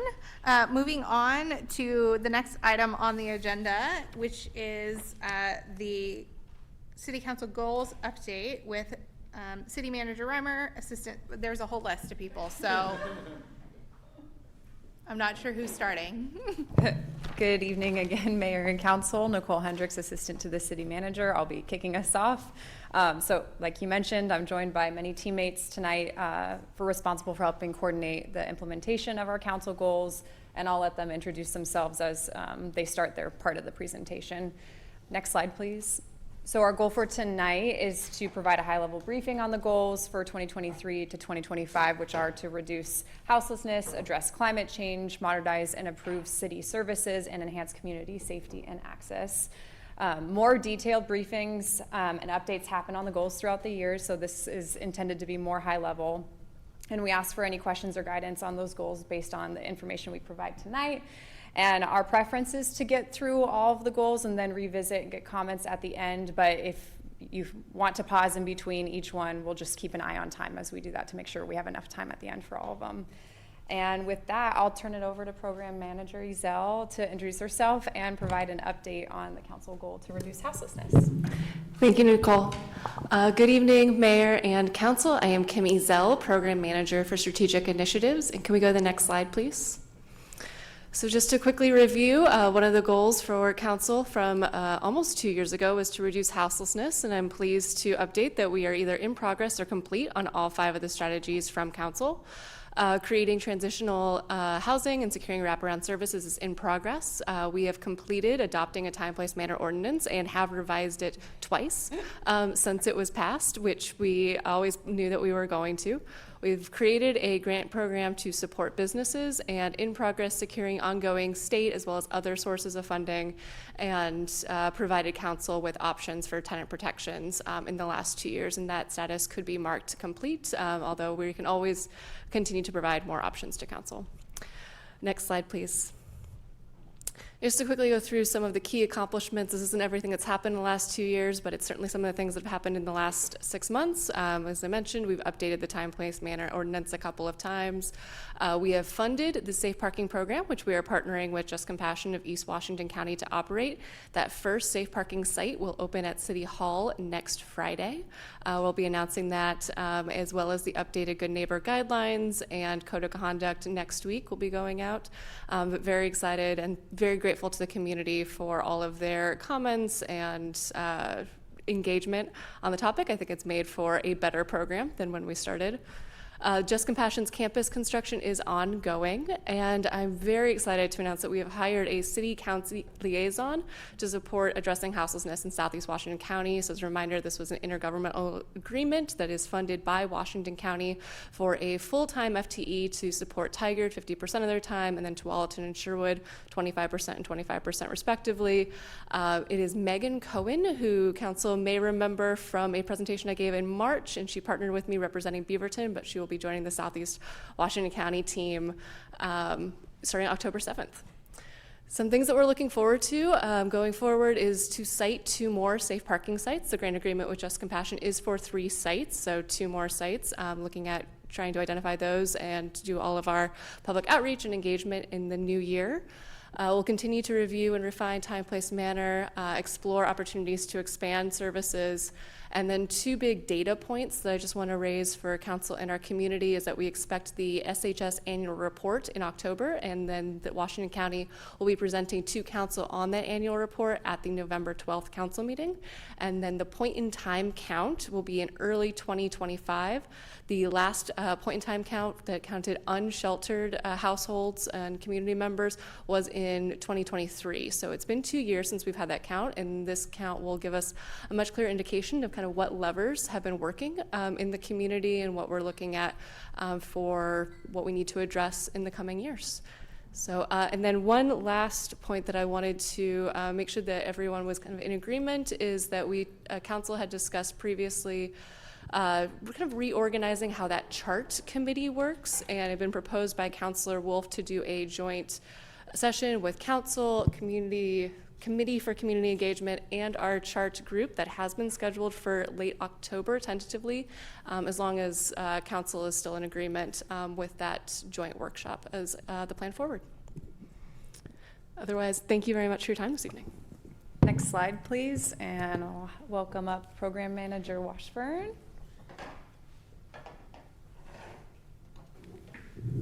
Thank you. Good evening, Mayor and Councilors. My name is Lindsay Washburn. I am also a Program Manager for Strategic Initiatives, and I am focusing on our climate work here at the city. So here is our goal to address climate change. You'll notice that a lot of the work is in progress, and that is by design because we see our climate work as ongoing. And so I'm here to give you an update on what we've been doing and where we're going. Next slide, please. So as you can see from this slide, we have a large number of projects that are either currently happening, planned, or possibilities for the future. This is an organizational-wide effort that is led by our internal climate team that represents all the departments at the City of Tigard. Next slide. And here's an example of some of our current projects. I know you've recently had an update from my colleague Tina Escalera about our successful heat pump cash-in program that we're very excited about. You'll also be hearing soon a little bit more about River Terrace 2.0. That's had a lot of community input to come up with our climate goals for that project. That's got a lot of exciting climate initiatives that you'll be hearing about. And As you can tell, we have projects across all departments, from public works to community development to our library. Next slide. And we have a lot of things coming up, very exciting, including the funding that you've heard about from Tank Up, which is the Tualatin and Neighbors Charging Up grant. And that is to increase availability of charging stations in Tigard, with a specific focus on publicly accessible chargers at multifamily housing, properties, and public facilities. We are also looking at evaluating opportunities for greening the City of Tigard's internal operations, and we're calling that a focused climate action plan because we are focusing on internal operations. And next slide. So looking ahead, we plan to continue our efforts to address climate change across city operations through opportunities, partnerships, and the community. We plan to bring recommendations for a climate task force in November to the council, and I look forward to discussing that with you then. And that is all from me. Thank you. Next slide, please. And for modernizing and improving city services, we have our city manager, Steve Reimer, and our IT director, Carrie Anderson, who are going to come up and present. Steve, do you want to? I know, sorry. Thanks, Nicole. Oh, good evening, Mayor, members of the community and the council. A few different things here tonight. We're going to talk about Tyler first, and then we'll talk about the facility modernization. And so Carrie will lead us through Tyler. Both of these have a little more substance to them than the last two items, just because it's been a little while since we talked about them. We'll still say high level, but we wanted to just make sure you had a comprehensive view of where we're at with both of these. So, Carrie? Hello, my name is Carrie Anderson. I'm the recently hired IT director. So I'm basically here tonight to present some informational follow-up that was presented on April 6th regarding our Tyler implementation that covers our internal city employees and external community members. Next slide. So I just wanted to confirm that we're adhering to the agreed timeline set in April with a few minor adjustments. In the last 5 months, we've been able to fully resource the project team, onboard an experienced change management consultant, and have had several successful go-lives. We are also happy to report that the budget from April 6th is on target, and we've actually captured some incremental savings. Next slide. Before I jump into the timeline updates, I just wanted to share this image which highlights where the Tyler project originated from and the extensiveness of One Tyler module. This ecosystem is from our most recent deployment of the Tyler Enterprise Asset Management tool, which is located in the center of this image. EAM integrates, replaces, and improves many manual processes or older applications. By streamlining and adopting new technology tools, we are able to accomplish the goal of modernizing and improving city services. Next slide. All right, so key accomplishments. As you saw from the last slide, EAM had a successful go live in August. The teammates supporting this module worked hard and did an excellent job at delivering a high quality product on time. I'd also like to highlight that we did have several other successful go lives during this time. Employee payroll right before the April 6th council went live. We also had additional go lives in August that included employee expense reimbursements and new internal service requests portal. Next slide. So what's next? Utility billing go live was extended to 10/28 due to the need for more detailed customer communication and training.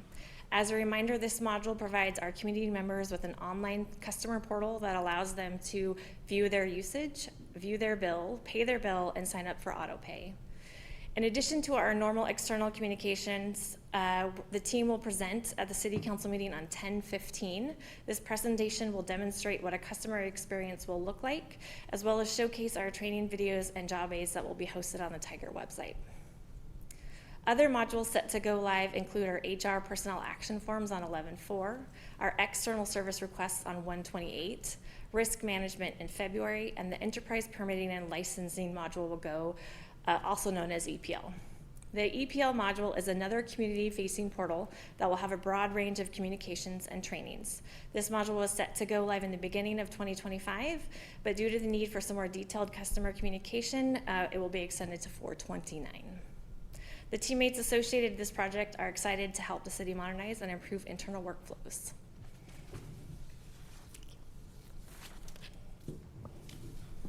Next slide, please, Victor. Thank you. So now we're going to move over to our public facilities, which have been mentioned multiple times today. And so just before we get into this, it's good, I think, for us as well as our community to understand the why behind this. So my favorite story is our police chief, when he arrived at our organization over 2 decades ago, was made aware that we were going to be working on modernizing our facilities. And so we're still in the exact same facility and have many more teammates, and it's a much older facility. And that's the case for many of ours. And so right now, what we're really striving for is to modernize, have much more efficient, much more cost-effective. Today's facilities aren't seismically safe. They are costing us a lot of money. They're overcrowded. For all of you who have been on tours, you've seen that. And we believe this community as well as our team deserves much better. And so what the goal the council stated was, one, to obviously acquire land, and we did that, and that was a decade effort at least, Chief, to get land finally. And so that was a great milestone, and it really then allowed us to launch what we're talking about tonight, and that is much more moving into the part of how do we now look at building and funding. And so as the council talked with me during my evaluation, one of the things was, let's put a plan together, let's vet a plan, and let's put something in place that can really get us to a certain date on this. And so currently we are, we've accomplished that, and some of the key things we're working on now is looking at hiring the project director, and an RFP just went out last week, as well as starting to plan. We talked about the planning in a previous item. And then as important, if not even more important, is the education and awareness of our community. Next slide, please.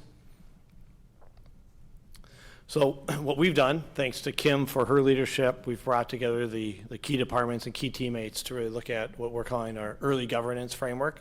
And that's really to make sure that we're all aligned together internally, that we're going to work together as one team. We're going to have common understanding, sharing common information, and looking for ways to continually work together and learn from some of the lessons as our previous efforts. Next slide, please. So just a quick diagram. You can see, obviously, City Council providing the guidance, myself looking at overseeing the project with bringing on the project director, and then having really 3 key pillars, one in design and construction, one in finance, one in communications, having teammates leading each of those, and you'll see in future slides others being closely involved. One thing that we do want to talk about, and the dotted lines would obviously on the Facility Modernization Task Force also go to the council because you would appoint them, is to talk about that at some point. Is that something you'd like to do? I've talked with a few of you about that. It's a way of really engaging directly with the community, hopefully answering questions, building advocates that can also help educate the rest of the community. So more to come on that. Next slide, please, Victor. So I talked about being the executive sponsor for this project, really staying out of the weeds and the details, being there as needed, but providing that oversight with the team, working with the project director, obviously working closely with all of you and keeping aligned with the council on where you want to go. Next slide. So to us, this is a very important position, is having a project director. If you just look back to Tyler and some of the things that we brought forward to you in April and even before that, one of the lessons learned was we didn't have that dedicated resource to such a large project. This is a large project, much larger dollar amount, but it's going to be as complicated as our Tyler implementation. And so really finding experts in this field with the experience to help guide us, guide the council, guide our community through this process. Next slide, please. So as we get into the pillars, as we're calling them, the key one here obviously is the design and construction, looking at both our public works director and chief or their designees to be involved. I won't go through the list, but you can see there's several different teammates and several different consultants that we believe are going to be necessary for this pillar. Next slide, please. The next is our finance pillar and funding. And so Eric Kang, our finance director, will be leading this once again, along with many different teammates. Also looking at the external resources of the bond counsel, financial advisor, the banker to issue the bonds. We've already had preliminary conversations with our outside experts on this, and so they're starting some of their thinking on the cost and coming up with some scenarios that we can talk to the council about, as well as start to inform the community on what this could look like. Next slide, please. We then have the communications pillar. One of the things we learned from our last effort was really making sure that we were aligned internally in our efforts and making sure that we all had the same information, also as well as externally, and working with others that are helping to advocate for this project as well. So Kent Wyatt is our communications manager, is the lead. We can see many of our community engagement coordinators, Kelsey Anderson, our PIO and police, and others will be actively involved. And one of the things we've talked about here, just a little more detail, is really leveraging the expertise of each of these individuals and finding their lane and making sure that they're as part of that. We've always had discussions on this, and so we'll make sure that we're continuing to do that externally, looking at a communications consultant as well as the polling consultant. Next slide, please. So I've talked about a few of these with some of our early tasks right now that we're working on. So the RFQ was issued last week, and so thanks to the team for getting that out. This will be our third plug, so I could turn it over to one of you if you want to advertise the open house. It's an important part, though, to really show off our facilities and all the different cool things that the mayor's already referenced, as well as the counselor, and also, you know, start some of those conversations on where we're heading. We've had some initial conversations with our polling consultant. We'll be using the same one that we utilized in 2021. And so I'll be sharing those results out with all of you again this week, just to refamiliarize all of you with that. And then really the finance team, as I mentioned, is looking at those high-level funding scenarios or options so we can start to really talk through those. Those will be important because part of the polling will be some of those cost sensitivities for our community. Next slide, please. And here's just to kind of look at what the next few months look like. We've talked about all these, so I won't go through them, but you can kind of see as we head towards early 2025, making sure that we get that first poll and the project director I see as really two key things. Touching base a little more on the first poll again, why that's important. We can really build off of what we learn on that, on what messaging is really resonates with our community, learn some things that not, and develop those strategies that we talked about. We're also talking, we meet tomorrow, in fact, the communications team, talking about how do we come forward in front of the council and talk about the project a little more than just what we're doing tonight, a little more detail. So obviously all of you are well informed and you're helping guide us in this, as well as making sure that the community is starting to hear more and more about this project. So more to come on that as we get into the future months. Next slide, please. Just a couple things to hit on. I forget, we have a couple more slides on this, is the site resiliency. You've heard about that. We've had some conversations here about the Resiliency Hub project.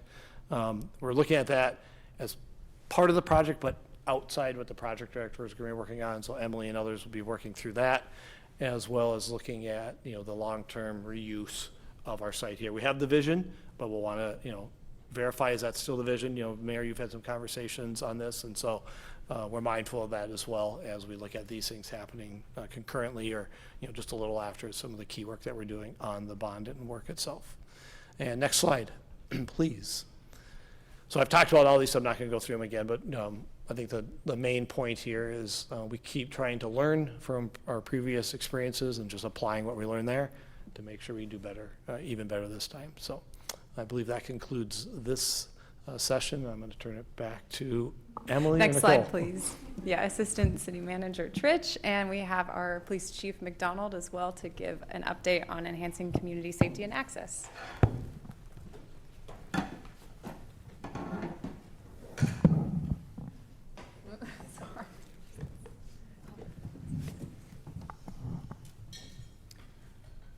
Okay, here we go. So I mentioned earlier the piece on traffic safety. In addition to just the officers on the street that are doing that, you know, our patrol officers, we also have our motor team that does traffic enforcement. And then in the not too distant past, you also talked about the new contractor that we're going to have for photo enforcement. So continuing to do things like that, in addition to the other initiatives that the city has in terms of, like, for example, the Hall Boulevard transfer and bringing sidewalk connectivity up to speed. That's also part of the of access and safety, something that we're focused on in the police department, along with, you know, other teammates in the city.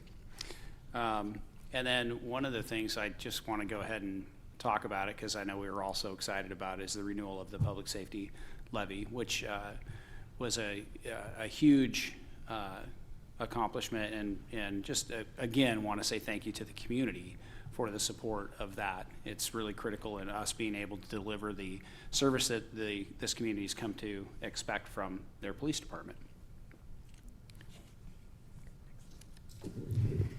Next slide, please. Oh, perfect. For the record, Assistant City Manager Trich, again for you this evening. We wanted to highlight some accomplishments with regard to Hall Boulevard, which was identified as a specific priority pertaining to public safety. I wanted to recognize and appreciate the work of several teammates, especially City Engineer Wisniewski, for presenting to the state's first jurisdictional transfer committee just over a month ago. As a result of that presentation, the Jurisdictional Transfer Committee unanimously voted in favor of recommending the 3 Mile section of Hall Boulevard, where it runs through the city of Tigard, to the state legislature in 2025, and indicating a $50 million total fund request to meet the state of good repair and betterments identified by the state and the city of Tigard. I wanted to note also that in that Jurisdictional Transfer Committee conversation, there was a sidebar conversation recommending that should that additional 1 mile section outside of the city of Tigard in unincorporated Washington County get to a place where there's a state of good repair value approved by the state and the county, they would consider moving that request to the front of the line for their next Jurisdictional Transfer Committee review. So that's a key accomplishment, and before I hand it back off to the chief, an opportunity is that we are continuing conversations with our partners, certainly at the state as part of regular meetings with our state liaison at ODOT, and we're also connecting with our county partners as well. I'll hand it off back to the chief. Thank you. Okay, yeah, and under the key accomplishments, one of the things that has been a significant accomplishment is the addition of one of our officers to downtown businesses. In fact, just in the last couple of weeks, we really have started getting our second community-oriented policing position up to speed on this work. So now we'll have both of those officers, and those positions were approved by council for last fiscal year. So really getting both of these officers engaged in that work is really critical. Additionally, we received the grant funding from the federal government to help fund a community service officer for direct support of this type of work. So working with the downtown businesses, addressing the homeless issues that our downtown businesses have experienced with some of those community members. So putting all those pieces together really has worked well to help us address some of those concerns of the downtown businesses, in addition to being able to go out and do some of those other initiatives that the community-oriented policing positions are really working towards. So big improvements in that area, especially in the last several months, and we're really starting to see some of the results of those. And I know that many of you have gotten some of the feedback from our business owners about their appreciation for that work. So it's really being effective at this point. Oh, and one more plug for the open house on Saturday. The last bullet. Awesome. Next slide, please. With that, we'll hand it back over to council for any thoughts, maybe just by goal as we walk through it, if you have anything, and our teammates can come back up to answer questions as needed. Thanks. Thank you. Robust yet high level and quick. I appreciated the musical chairs. Looking to councilors for question. Council President Hu?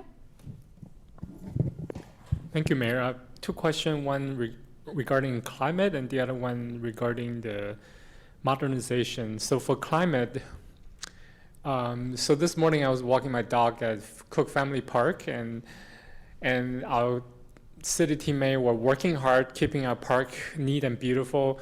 But you know, a couple of them were using gas power blowers and trimmer, and that just remind me of several community member requests to shift that away to electricity, and because it was very loud and I can smell the exhaust from far away. So I'm just curious on any you may not have the answer tonight, which is fine, but I just wonder if there's any progress toward exploring using alternative method.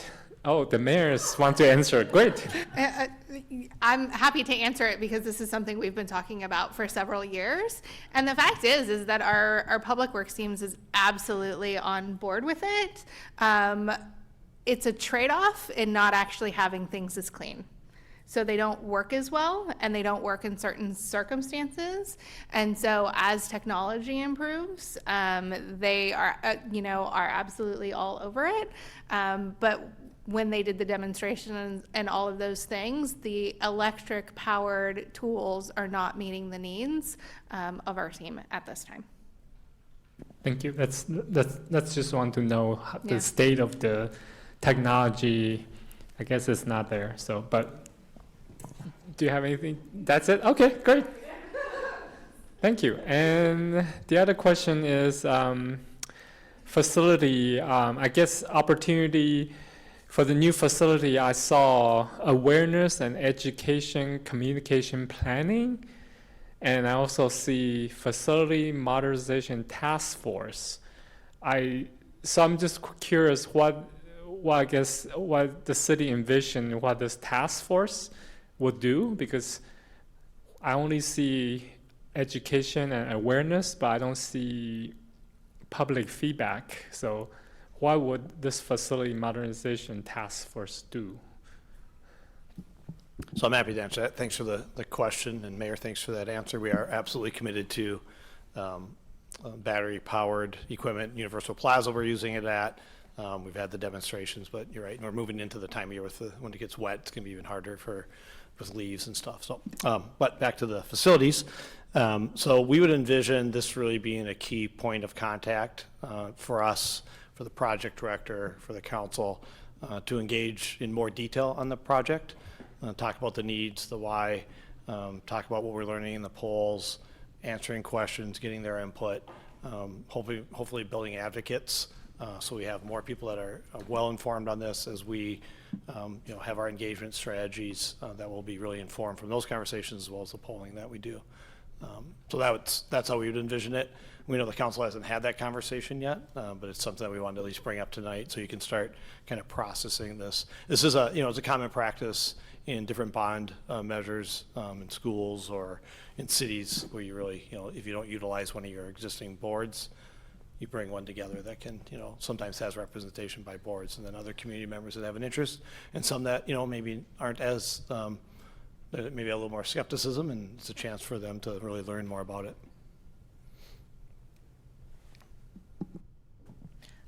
Councillor Shaw, do you have any questions? Yes, thank you, Mayor. First, just a thank you to the hard work of both the city teammates and just on these goals. The progress to date is exceptional, and just want to put a shout out to you all that this just exceptional work. The question I'd have, and once kudos first on the Tyler 2 or Tigard Tyler. Great to see the utility billing is moving forward and that we're going to have a training at council on October 15th. I think it's going to be key. A question that I'd received from a community member, is that going to be in a language such as Spanish as well, or is it just in English? And if you don't know the answer and we could wait till October 15th, that's fine as well. But that is one question I had. It will be in Spanish, so the videos will have subtitles at the bottom in Spanish. We may not have the voiceovers done in time for the presentation on 10:15, but voiceovers can come after the video. Job aids will also be in Spanish. Great, thank you so much. I know that was key to a couple of our community members, so please, and look forward to being trained and being spokespeople for just not only how well the system's going to work, but also the importance of Tigard Tyler and just modernizing our software. So thank you very much. Councillor Wolf? Ditto on the kudos. Great work to the team, and just really appreciate all the efforts that have been put in place to really give momentum to the goals. So thank you. And I don't have a question, just a comment and support around the modernization of the facilities, and excited to bring on a task force to be part of that team that goes deeper to understand the need and maybe just pose the questions why and have that dialogue. And then also just to advocate for council. A lot of us are new, so to be able to be educated ourselves a little bit deeper and understand some of those things that have been learned over the years that maybe occurred before we came on board, and look forward to that. So thank you, Steve, for your leadership, and truly again to the team. So. Excellent. Thank you, everyone. I don't have any. Thanks, Mayor. Thanks, Council, and thanks to all my teammates for your efforts today, as well as obviously getting us to this point. So thank you. Our final agenda item tonight is the EGO plan, electric mobility and curbside management. And we have Associate Transportation Planner Miller to give the staff report. What? We like props here.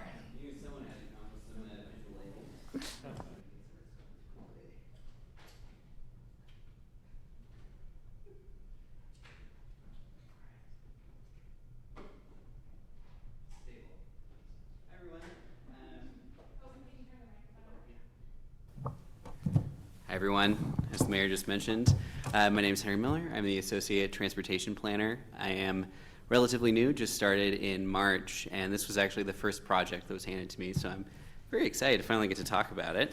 And I think that, I'm pretty sure that you may have heard about this project first in January, so there's going to be a little bit of an update, but also kind of a refresher. Next slide. So this project got started after Tigard's 2022 Climate Action Report. As with Oregon as a whole, the transportation sector is the largest source of greenhouse gas emissions in Tigard. According to ODOT, 87% of trips in Tigard were made by internal combustion vehicles. As a result, 4 out of 5 of the low carbon actions recommended in the Climate Action Report involved electrifying vehicles, and the original focus of EGO was to develop policies that will help Tigard encourage electric vehicle use. Next slide. However, EVs are expensive. They were and remain so, a little bit more expensive than a typical new car, which got us thinking, can we transition towards e-mobility in a way that supports other policy goals of the city, including a more equitable transportation system.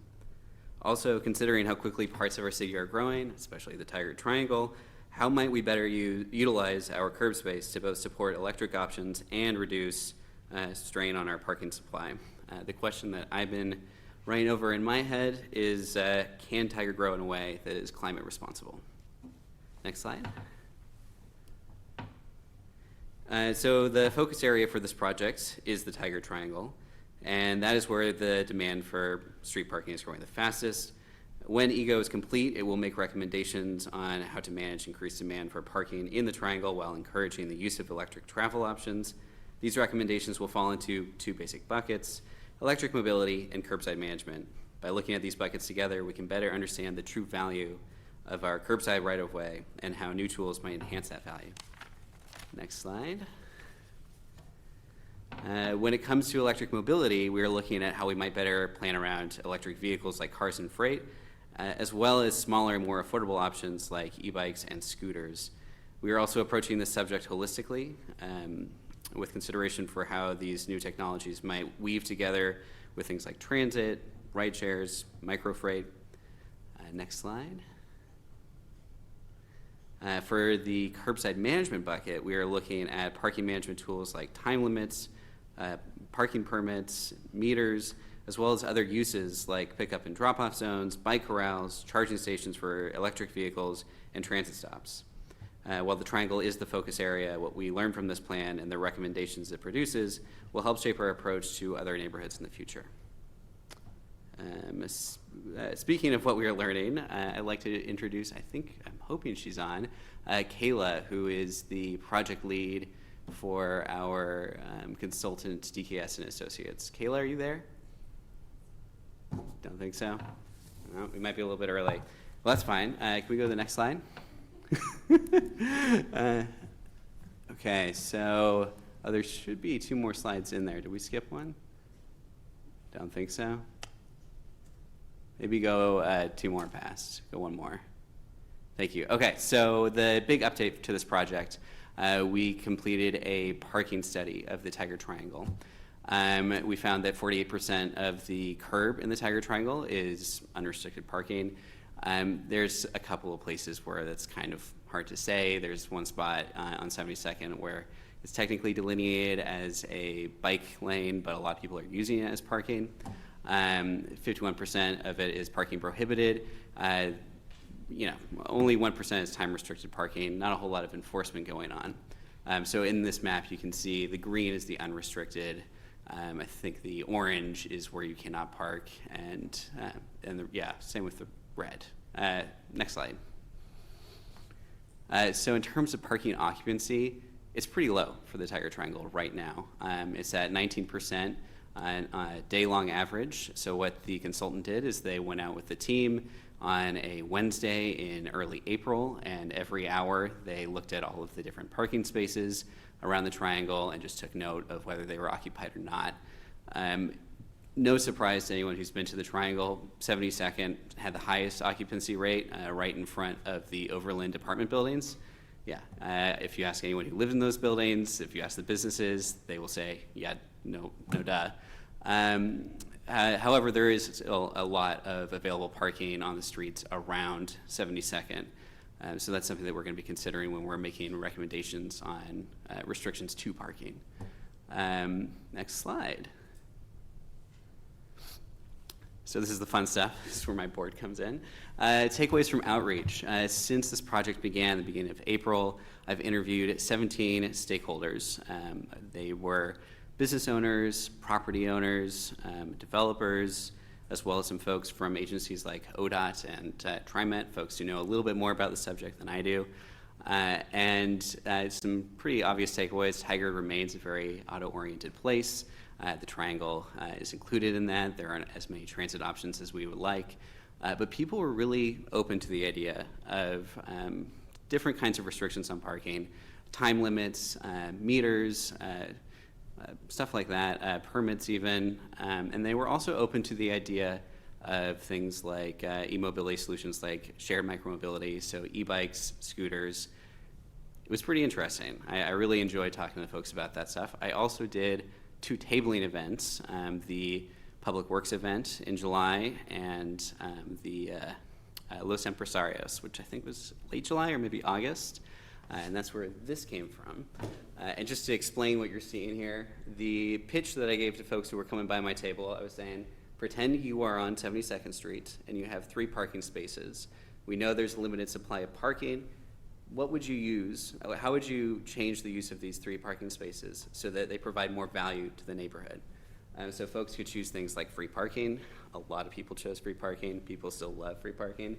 But there was also a lot of time limits. I think, let's see. So the yellow is time limit, the blue is permit parking, green is free parking, lime green is EV charging, light yellow is for bus stops, red is for bike parking. The cool thing about the Los Empresarios event is that a lot of kids really like the idea of bike parking. It made our Safe Routes to School coordinator very happy. Just a lot of openness. I think that part of it is reflective of, pretty much every city has some kind of metered parking somewhere, and so that idea is not such a radical concept, especially when you tell people that, we need to encourage turnover so that people can get to the businesses, so you don't have to wait, you don't have to hunt for parking as much. And then when it comes to the e-mobility solutions, the e-bikes and the scooters, I've been working around these vehicles for a while. I used to work for BikeTown before this, and if I had done this same kind of engagement 5 years ago, a lot more questions about safety, a lot more people worried about cyclists and scooters hitting them while walking down the sidewalk. This time around, a lot more people asking questions of, how expensive are they? Are there ways we can make it easier for people to bike down the Fano Creek Trail? Are there ways we can integrate them more into transit options? So using them as a first mile and last mile solution. That came up a lot. There was one particular stakeholder who said that her older brother, who I believe was in his 70s, wanted to use an e-bike to go up and down Fanno Creek Trail. That's new. So that was all really exciting. Yeah, and I think I can go to the next slide. Kayla is also on. Oh, Kayla's on? Sorry, Kayla, I stole all your stuff. But I'm sure you can, if there are questions, you can help me answer them. So this is the project schedule. You can see that we're going to finish up in summer 2025. I will come back and present this to you all then. And yeah, I'm happy to answer questions. Oh, and one more thing, I'm going to be tabling again with this board on October 9th. So yeah, any questions? Thank you so much. Yeah. Questions or comments? No? Councillor Shaw, do you have any questions?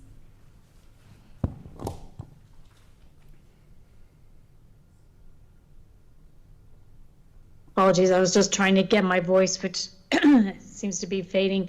No, I applaud Associate Transportation Planner Miller's work and work associated with the DKS. Just noting that even this weekend at the Tigard Downtown Street Fair, the #1 issue that kept coming up as I was walking around and even just standing at our table at our booth was that parking is at a premium, it's limited, and ensuring that there's plenty of parking. So how we can manage that, and I know in this area it's important to have certain restrictions, but we want to make sure that it's not restricted to the point where we remove their access to mobility. So I'd say I look forward to kind of the next steps after we get an update on further tabling and further community outreach. Thank you. Youth Councillor Mainany?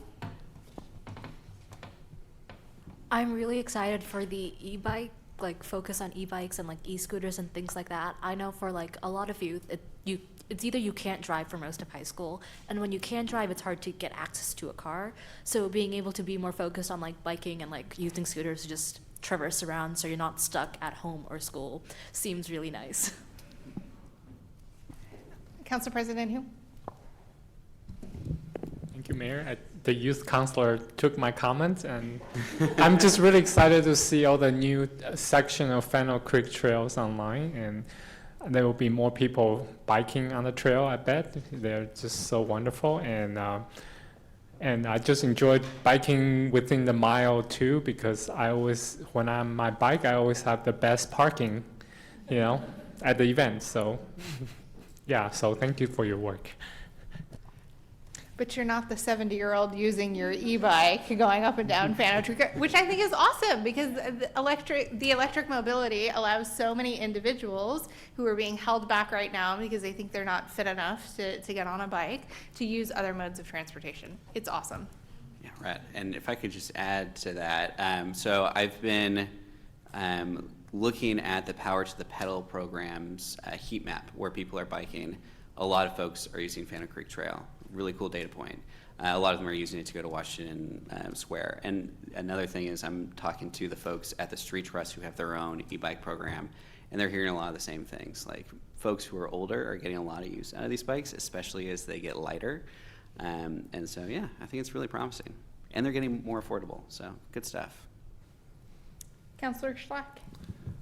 Thank you, Mayor. Yeah, I just wanted to express my appreciation for the work that your team is doing, and I really like that all the sort of outreach work that's being done to really understand what the community's needs are. I appreciate you bringing in the physical prop today so we can really understand that. I enjoy that, and I also wanted to echo Councillor Shaw's comments about concerns about parking from my interactions with the public as well at the street fair this weekend. So it seems like a lot of really great work, and I look forward to seeing further progress on this project. Thank you so much for being here. Yeah, thank you. We have no non-agenda items this evening and no executive session scheduled. I would entertain a motion to adjourn. I move to adjourn. I second the motion. It's been moved and seconded. Is there any discussion? Seeing none, everyone in favor of adjourning, please say aye. Aye. Any opposed? Oh, any opposed? Okay, Thanks so much, everyone. Good night, Tigard. We are adjourned. Good night.